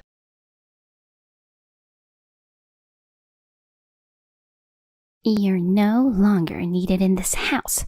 Get a divorce for my son and get out. Finally, I can replace my daughter-in-law. I'm currently living under one roof with my husband, my mother-in-law Debbie, and my husband's lover in a distorted space. As Debbie shouted at me to get out while laughing at the idea of replacing her daughter-in-law, I coldly retorted, "The divorce papers have already been submitted. Please feel free to replace your daughter-in-law or do whatever you like." Unaware that the divorce papers had already been filed, the gleeful faces of Debbie and my husband Scott turned sour when I dampened their spirits. Well, that's if it's even possible, hypothetically speaking. "What do you mean, if possible?" Debbie exclaimed with wide eyes. I decided to enlighten her. "Well, it's simple. That woman is..." As I proceeded with my explanation, the woman's eyes darted around. Her mouth opened and closed without saying anything, and she began to rub her hands together nervously, showing clear signs of discomfort.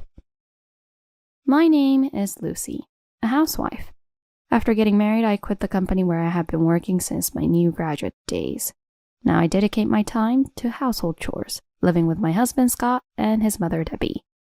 Scott and I started as colleagues at the same company and gradually grew closer through work and company parties. He was serious and strict at work, but laughed a lot and was adorably clumsy in private, which drew me to him. Our relationship progressed smoothly, and soon after, Scott proposed to me, leading to my resignation from the company to get married. Initially, we lived happily as a couple, but after, my father-in-law passed away and left Debbie feeling lonely. She suggested we live together. Most daughter-in-laws wouldn't want to live with their mother-in-law, and I'm definitely one of them. I enjoyed the carefree life with my husband and didn't want to deal with unnecessary stress, so I was strongly against it. Debbie wouldn't stop asking my husband, and he finally decided to put his mom's feelings first, which resulted in us having to live together. We're leaving behind our freedom and low-stress days. Now we have to handle small daily stresses. Whether these stresses are the reason my husband and I have struggled to conceive. Dreaming of a family where I could laugh with my children and husband, I have been longing for pregnancy since the beginning of our marriage. However, no matter how long we waited, there seemed to be no sign of a baby coming our way. We're both in our 30s, not young anymore, and the anxiety is growing. Debbie seems concerned about this, constantly insinuating that I'm to blame for our infertility. Of course, the reason for our inability to conceive is not solely my fault. However, Debbie believes it's Lucy's fault for not having children. It's pitiful that my beloved only son ended up with such a wife like her, never considering that her son might be the cause. Additionally, lately, Debbie has been treating me like a housemaid under various pretexts. She wouldn't clean up after herself, citing, "I feel too sick to stand in the kitchen." Or, when returning from shopping, my knees hurt too much to carry my bags to my room. Do it for me." It started with small tasks. Eventually, she stopped helping with household chores altogether, demanding things like, "The coffee after dinner is served too late," or, Is my best outfit ready for tomorrow's outing? As if I were a maid, while she spends all day lounging in the living room. Despite all this, what's worse is she criticizes everything I do. When I went to the hair salon, she accused me of extravagance with my son's money and eventually criticized me for supposedly skipping housework to go out, calling me shameless. I consulted my husband about her unbearable behavior, but he scolded me, saying, "How dare you speak ill of my mother?" Unable to confide in anyone, I've been carrying this stress alone. Meanwhile, my husband began to act suspiciously. His return home from work, usually on time, has been usually late recently. At first, I naively waited for him, thinking he was busy. However, gradually, he stopped having dinner at home, and sneaking back in the middle of the night became the norm. Scott has been leaving the house early in the morning, even on weekends, dressed in his suit, a stark contrast to his previous habit of lounging on the sofa, sipping coffee, and flipping through outdoor magazines. I found his sudden change in lifestyle unnatural and observed him for a while, but couldn't understand the reason behind it. Losing patience, I decided to confront Scott about whether he was truly working or not and quietly waited for him on the sofa late at night during the weekday. Around 1 a.m., I heard the quiet turn of the key in the door. Soon, footsteps approached, and the living room door opened. "Welcome back, Scott." "Wow, you scared me. Why are you up so late? Not even watching TV? What are you doing?" Scott looked genuinely surprised, which only heightened my suspicions. "There's no need to be so surprised. I just had something I wanted to ask you, so I was waiting." "Huh? Do you even know what time it is? You know I come home tired and you're waiting for me without even considering how I might feel?" "What time do I think it is? That's my line. Why are you coming home at this time every night?" Scott seemed taken aback by my loud rebuttal. "What do you mean, why? It's work, obviously. What else would it be?" "Work? How long do you plan to keep lying? Did you honestly think I wouldn't notice you crashing into bed smelling like a bar and using shampoo that's definitely not ours?" What's wrong with having a drink with my boss?" I pressed on as Scott clearly became agitated. "Don't think you can fool me with that. Have you forgotten that I used to work at the same company? A former colleague who still works there told me Scott leaves on time every day." Scott's face tensed in a way that confirmed my suspicions. He was definitely cheating. I had already inquired with a former colleague about whether Scott was really staying late for work or working on weekends. Of course, the answer was no. No one was working on weekends. However, that's all I could find out. I didn't know where he went or what he did when he wasn't home. As Scott's face turned pale and he stumbled over his words, a voice came from behind. "If it's come to this, there's no helping it. Let me tell you, Scott has a mistress." A mistress? Standing there, Debbie looked pleased with herself. Despite having suspected Scott's infidelity, the word mistress shocked me. I had anticipated Scott might be cheating, so the fact itself was not as shocking as it could be. However, the real question was why Debbie knew about it. "You're so clueless, it's almost pitiful. That's why my son started looking for a woman elsewhere.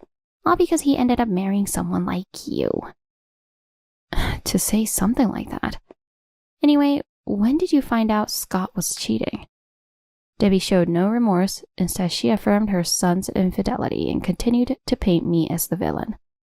"From the very beginning, it was my suggestion. I told him to ditch the failure of a wife like you and have children with a proper lady from elsewhere." Excuse me? I can't even begin to understand what you're saying. "Right after that, my son told me he found a wonderful woman and started dating her. I met her once, and unlike you, she was a fine young lady, young, beautiful, and well-mannered. If only he had met her before meeting you." Stunned by Debbie's words, I struggled to comprehend them, but my mind wouldn't cooperate. Scott seemed relieved to have support and regained some color in his face, yet he remained silent. Debbie, looking down on my silence, continued. "We've already been planning it, the three of us.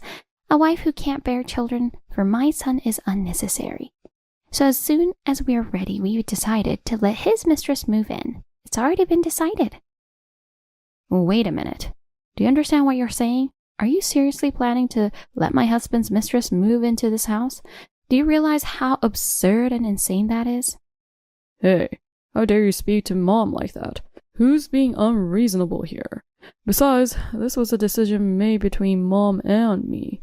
Listen, the prosperity of our family is the most important thing to us. That means you're now useless to us. Get it?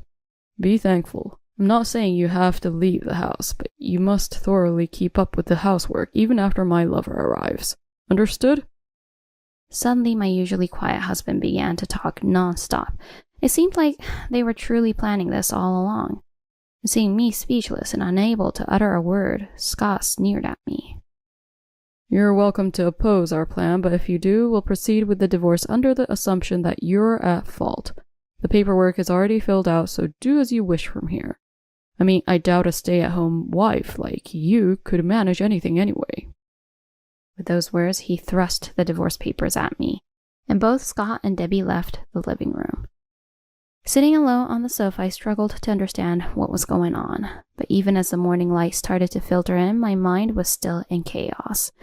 I tried repeatedly to convince him to rethink, desperately telling my husband that I would forget this incident if he broke up with his lover now. However, they both refused to listen and continued to ostracize me, and about a week ago his lover truly began living with us. Realizing I could no longer live with them, I attempted to leave before his lover arrived, but I was constantly monitored by Debbie and couldn't even pack a few belongings. My chance to leave was possibly only during the hour I could go grocery shopping in the evening.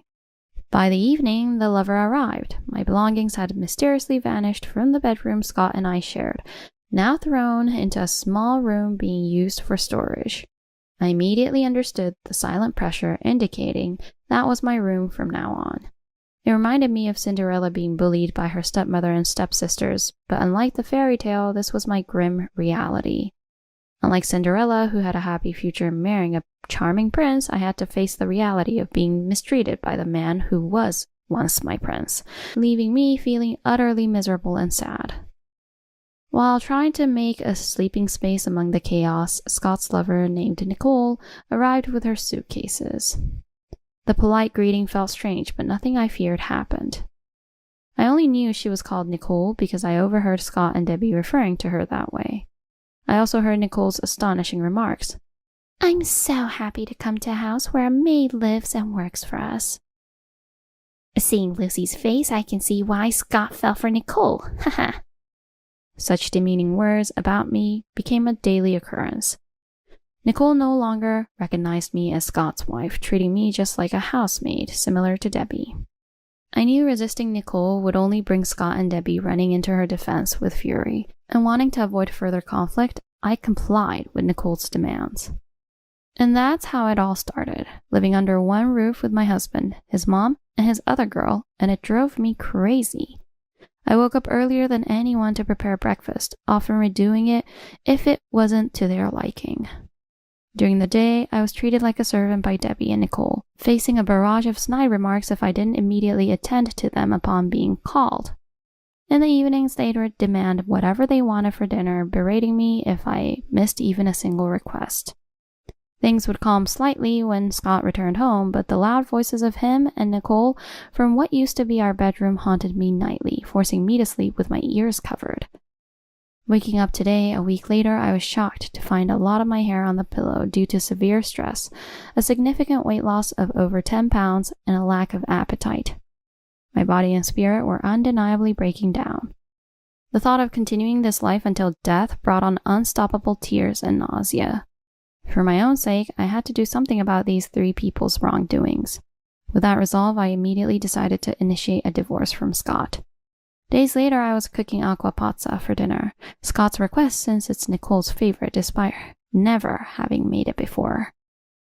I had to research it online and make an extra shopping trip, which led to even more disparaging comments from Debbie about my inadequacy as a housekeeper. As I was setting the table, Nicole said she had something to report and asked me to come to the living room quickly, where Scott and Debbie were already seated. Sharing the same air with them for even a second was intolerable, so I attempted to leave the living room. However, Nicole noticed and with a smile asked me to stay. "Please, stay here, maid." While wondering what was about to be discussed, I waited for Nicole to speak, as Scott and Debbie eagerly munched on their food.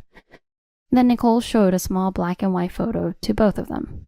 From my corner of the room, I could clearly see what it was, something I had prayed for but never received. Is this an ultrasound photo? Nicole, are you pregnant? Yes. I went to the OBGYN today and they told me I'm 2 months pregnant. Hearing the long-awaited words, Scott and Debbie erupted in joy, transforming the table into a celebratory mood. Nicole, thank you so much.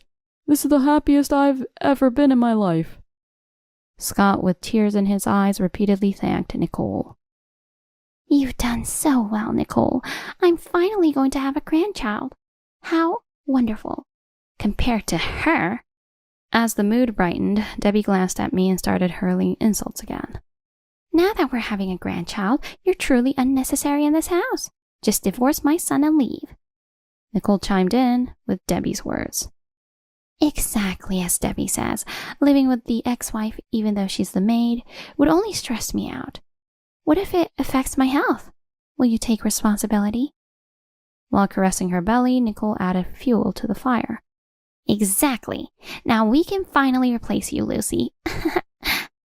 To the three of them laughing loudly and shouting for me to get out, I coldly retorted. As you wish.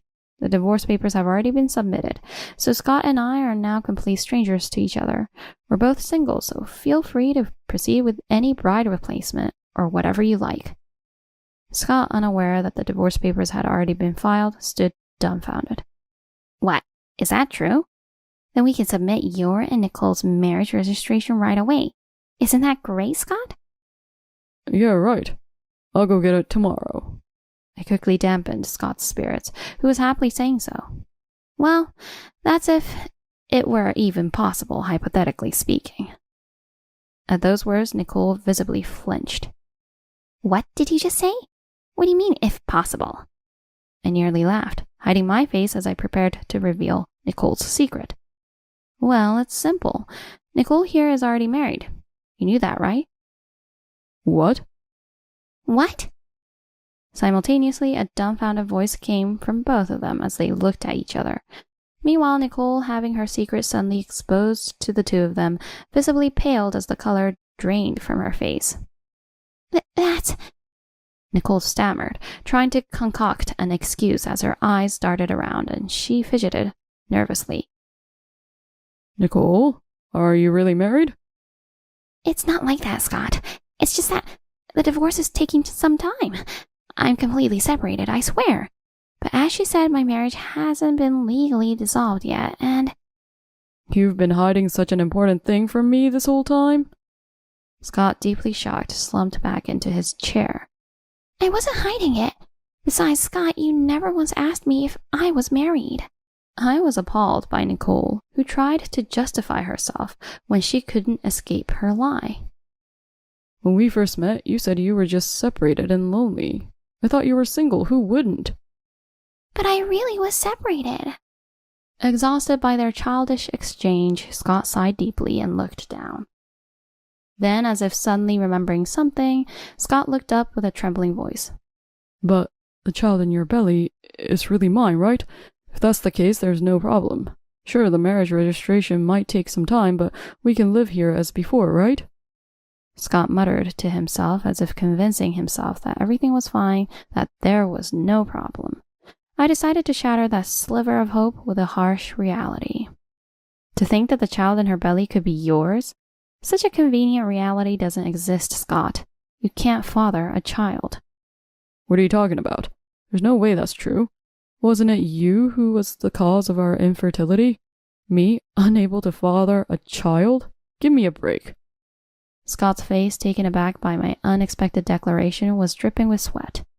I presented him with the results from a fertility clinic we had visited years ago. What's this? This is proof of your infertility. When we received these results, you blamed me without even looking at them. Keeping them turned out to be a wise decision. The diagnosis in Scott's test results was a sperm production disorder. Simply put, it's a condition where sperm production is decreased, making it difficult to impregnate a partner. So it's nearly impossible for you to father a child. meaning that child in her belly isn't yours. I can't believe it. How can this be? Then whose child is it? Most likely it's her husband's, with whom she's currently separated. Scott, once jubilant, now hung his head in defeat, a stark contrast to his earlier excitement. Debbie, unable to believe her son was infertile, kept looking at the test results, muttering, "My grandchild," her face devoid of life. Nicole could tell things were getting worse, so she jetted out of the house without even packing her things. Such a selfish woman. I had no time to deal with her right now and decided she would pay for her actions later, so I let her go. Scott, too, just watched her leave with a downcast look, remaining seated. Finally looking up at me, Scott pleaded, Lucy, I'm sorry for everything. Please, let's start over. I have no one but you. Forgive me, Lucy. I forcefully shrugged off Scott as he clung to my arm, sobbing and begging. Your apologies mean nothing now. And remember, you're the one who threw the divorce papers at me, assuming I was at fault. I have gathered all the evidence of you and your mother mistreating me, and your infidelity. You and your mother will pay for the torment you've caused. I was wrong. I'll make amends for everything. Just don't abandon me. Seeing him groveling and clinging to my legs, I felt no sympathy. It was all his own doing. What a pathetic sight he was. I shook him off again, packed my few belongings, and headed to my parents' house. Later, I heard from the lawyer that Scott was sued for a hefty compensation by Nicole's husband after the affair was exposed. The news of our divorce spread quickly at Scott's company, and it was widely known among my former colleagues that Scott's infidelity was the cause, leading to his ostracization at work. I also sued Debbie for a significant sum in damages. Knowing they didn't have the savings to pay everything didn't mean I intended to forgive them. Debbie once lorded over me from the couch, had recently started working part-time at a supermarket to pay off the compensation. It might sound terrible to wonder if Debbie, due to her age, will live long enough to repay everything, but just imagining her huffing and puffing while being bossed around brings me a sense of relief. After returning to my parents' house, I started a new job. My family welcomed me back warmly, saying it's good to see me again, and we've spent enjoyable times together, making me almost forget all that had happened before. Since coming back, I've run into old friends frequently, finding happiness in our casual outings for drinks. In fact, I've recently started dating one of them. No matter how many times I recount my past miseries, this kind person sincerely listens and sympathizes, acknowledging how tough it must have been for me. When asked if I'd consider marrying again, I can't immediately say yes, but I'm overwhelmingly happy to have taken a new step forward towards a happier life.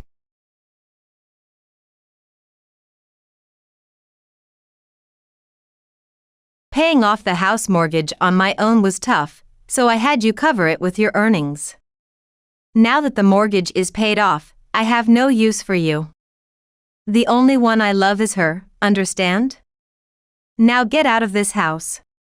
The words spoken by my husband, with whom I believed I had shared many years of both joy and hardship, struck me like a blow to the head. It seems my husband Dan was unhappy that I managed the household finances and he couldn't spend money freely, acting as if he was the victim of financial abuse. Poor thing. Working hard to earn money only to have it all taken away. I would never do something so terrible. A young woman, who seemed closer in age to our daughter than us, looked at me with scorn, siding with my husband. Shocked by their words and attitudes, I was unable to move from the spot for a while. Despite thinking our marriage wasn't that bad, to be disliked enough to be told such things and even cheated on was unimaginable. At this point, repairing our marital relationship seemed impossible. I decided to divorce. After being told such things and cheated on by you, I can no longer stay married to you. Please, let's get a divorce. My husband quickly agreed to my proposal. As I decided to leave the house as he wished, he and his lover were excited to live together in this spacious home. Half a year after parting ways with them. Hey! What is this all about? I wonder what could have happened to my ex-husband, who called in such a panic. My name is Susan. I am a 51-year-old working mother who raised a daughter while working alongside my husband. Initially, I intended to quit my job after getting married, but upon checking my husband's salary after our marriage, it was less than I had been told. I thought we could live on just my husband's income at the beginning of our marriage. However, wanting children, the reality felt unsettling. Fortunately, my workplace was supportive of parenting, and my income was not bad, so I continued working after marriage. After getting married, I was surprised to find that our household expenses were much higher than I had anticipated. Naturally, I expected our expenses to increase compared to when I was living alone, but it was shocking to see more money going out each month than my husband's income. The likely cause was my husband's tendency to spend recklessly. He had a habit of immediately buying anything he liked. When you see something you like, you want to buy it, right? It's not like it's cars or jewelry or anything super expensive, so let it slide. Concerned by his frivolous attitude, I took over managing our finances. It was comforting to have my own income, especially considering how I'd feel if I had quit my job. After getting pregnant shortly after marriage, having an additional source of income besides my husband's salary was reassuring. Besides his spending habits, my husband was supportive in household and parenting duties. Our daughter grew up well with his support and started living on her own as a college student this spring. Just as our daughter left the nest, we finished paying off our home mortgage, and I felt a weight lifted off my shoulders. Returning to living just the two of us, and with the financial worries behind us, I thought of suggesting a trip to celebrate paying off our mortgage. It seemed like a good time to appreciate each other's hard work. With this in mind, I planned to talk to Dan about it over the weekend, not imagining I would be betrayed in such a way. The weekend I was going to suggest the trip, Dan returned home in the evening with an unfamiliar young woman by his side. "Welcome back. And who might this be?" The woman standing next to my husband appeared to be in her 20s. Could he be a subordinate of my husband? Yet, there was something off about it. As I asked, an unexpected response came from my husband. "She is Nicole. My girlfriend." What? What did my husband just say? A lover, even though he's married to me? I was left speechless, my mind going blank, as my husband scoffed and continued. "You've lost your looks chasing after work and household chores. I have no love left for you. The only one I love is her. But paying off the house mortgage alone would have been tough, so I had you do it with your earnings. Boy, you've really done a lot for me." Hearing Dan talk so gleefully was like a punch to the head. Without minding my shock, he kept going. "You're too strict with money management. It's like economic abuse, not letting me spend the money I earn, don't you think, Nicole?" Leaning on him as if she were supporting his stance of portraying himself as the victim, she spoke. "Poor thing. Working hard only for all your money to be taken away. I would never do something so cruel." A young woman, seemingly closer in age to our daughter than us, looked at me with disdain, echoing my husband's sentiments.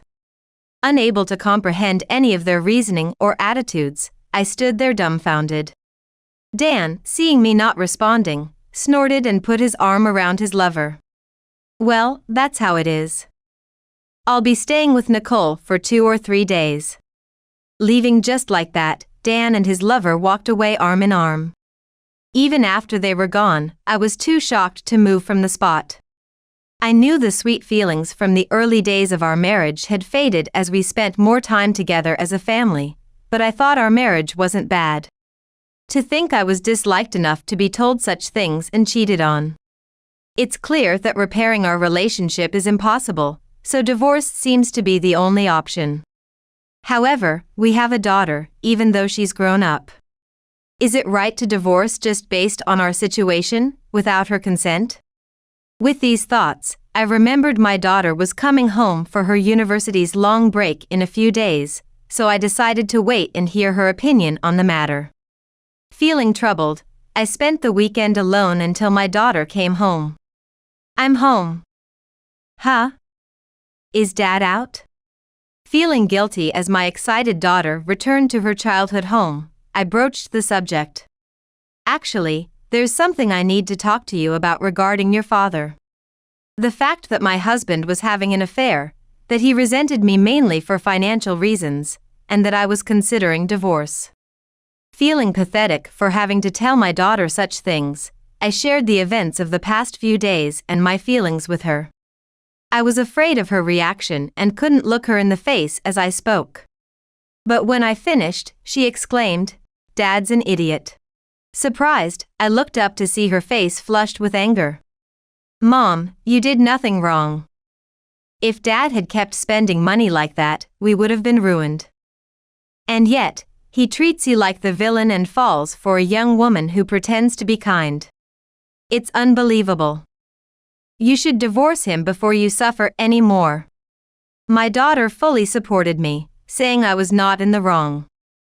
I hugged her tightly. She patted my back, saying, "I'm on your side, Mom. I promise." Her words and stance were so comforting that I couldn't help but tear up. That night, my husband returned from his lover's place. He was taken aback by our daughter's cold reception, but when she said, "I heard everything from Mom," he seemed somewhat relieved. I wondered what he felt relieved about, perhaps thinking his affair wasn't his fault.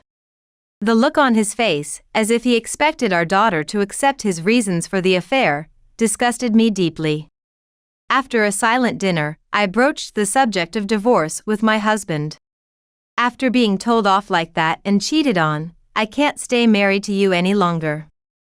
Please, let's get a divorce." My husband nodded in agreement, surprisingly easily.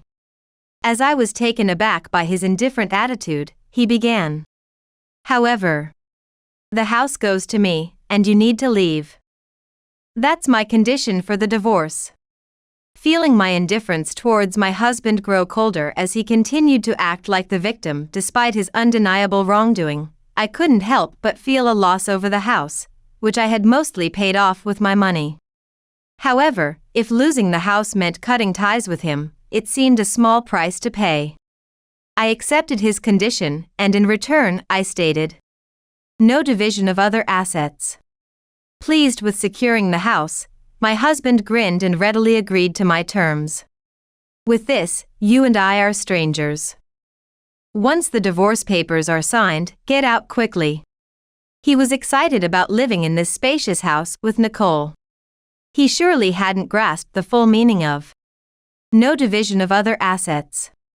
With a cold gaze, I looked at my foolish husband, chuckling inside about his poor decision. Thus, our divorce was finalized. After I left the house, half a year passed. Getting used to living alone and enjoying my freedom, I received a frantic call from my ex-husband. "What the hell do you think you're doing? Did you take my savings?" "Huh? What are you talking about?" Confused by his accusation, he explained with panic and irritation that the credit card company had contacted him, saying they couldn't process the payment for his card usage. Rushing to check his bank account, which was designated for credit card payments, he found his supposed savings nearly gone. Shocked to find his money missing, he suspected that I had taken it during our divorce. Of course, I hadn't touched his money. Listening to him, I first suggested the possibility of unauthorized card usage, but as I heard more, it became clear that this was purely his own doing. After our divorce, Dan had splurged on whatever he wanted with his credit card, went on expensive dinners with his lover, and traveled abroad frequently. Naturally, such spending would result in high credit card bills. The money I had managed and saved in his account during our marriage, he had squandered in just 6 months. Despite having saved a significant amount for him, I was speechless at his foolishness. As he talked to me, he slowly realized the extent of his spending, his voice becoming quieter. "So, I'm short on money," he muttered about his financial woes. To him, I calmly replied, "It might be a bit late, but you should start saving whatever income you get now. You'll be hearing from my lawyer soon about the compensation. What? In between moving and changing jobs after the divorce, I had consulted a lawyer about seeking compensation for his infidelity. Things were finally coming together, and I was about to contact my ex-husband and his lover, so this was timely. As I informed him about the compensation, he began to rant on the phone. I heard him shouting about not having the money, but his circumstances were of no concern to me. It was his fault for betraying me with his affair and recklessly spending his savings and income without proper management. Deciding it wasn't worth listening to him anymore, I hung up the phone.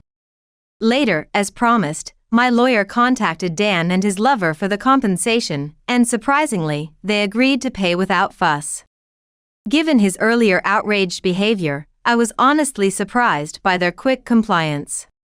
It was a relief to have it settled smoothly, as any further communication could have led to unnecessary complications. Gratefully accepting the compensation, I felt relieved that the divorce matters were finally resolved, and I continued to enjoy my peaceful life. However, one day, my daughter contacted me with shocking news. Shockingly, my daughter encountered my ex-husband. According to her, as she was leaving university with a friend after lectures, she spotted Dan and Nicole lurking near the main gate.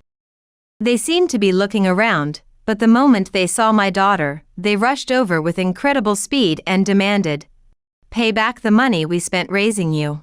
My daughter was so frightened by Dan's aggressive approach that she couldn't move. Fortunately, her friends were there to help, and my ex-husband and his lover couldn't do anything more and left the scene. That happened. I'm so sorry. It's a problem between your father and me, and yet, you got dragged into it. I thought the divorce issues had been settled, and yet, my daughter ended up getting involved. I felt regretful, but my daughter just laughed it off. What are you talking about? Sure, it was a bit scary, but the problems between Dad and you are also my problems, right? I felt reassured by my daughter's resilience, wondering whom she inherited her strength from. Although it was resolved this time, there might be actual harm next time. I needed to talk to my ex-husband before things escalated. However, when I tried to contact my ex-husband, I couldn't reach him.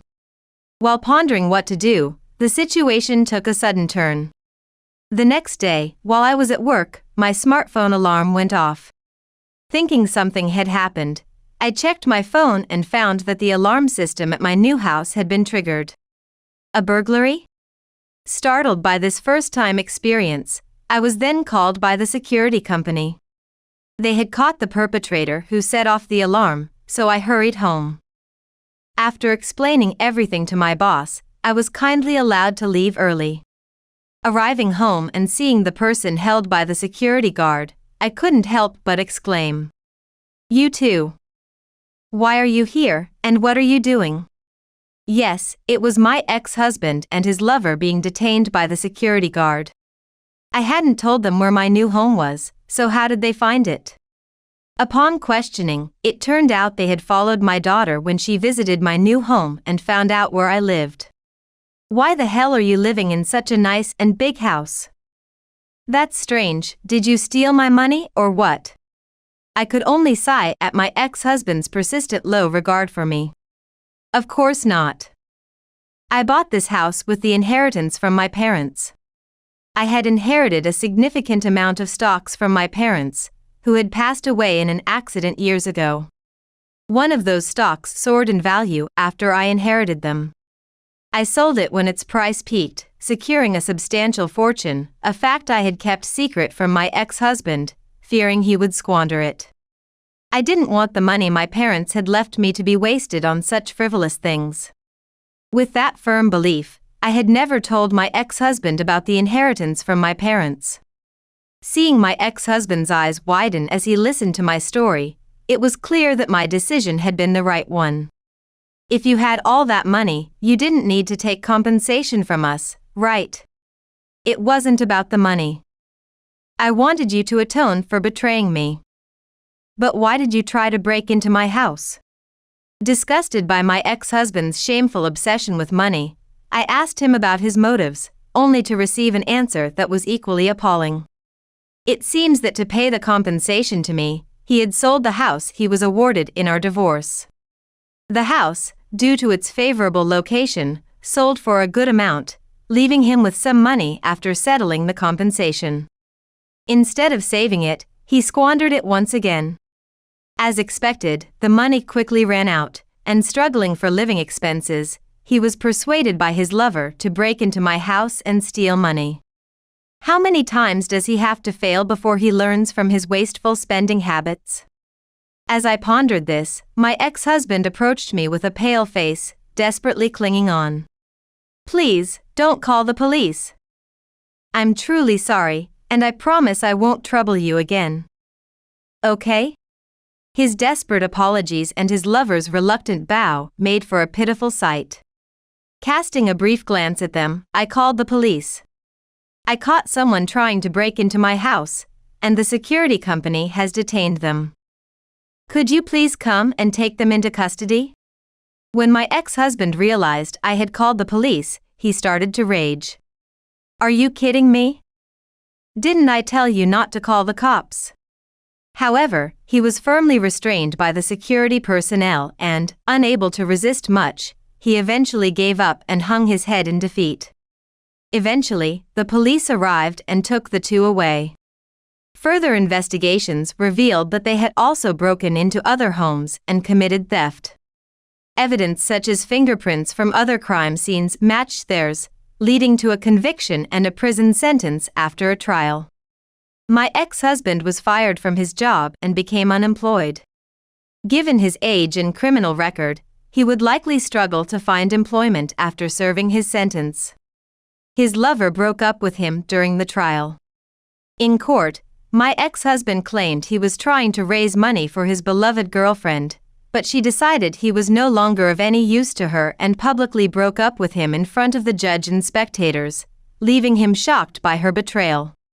Throughout the trial, the lover maintained she was not at fault and showed no remorse. Further, a search of their residence revealed plans for future burglaries, leading to her being seen as the mastermind and receiving a heavier sentence than my ex-husband. I don't know where they are or how they are living now. After their arrest, I sold the house they knew about and moved to a highly secured apartment in the town where my daughter's university is located. The convenience of both of us living alone means my daughter sometimes visits me. I enjoy my work and lead a fulfilling private life, free from any nuisances. I cherish the peace I've finally found, living each day contentedly.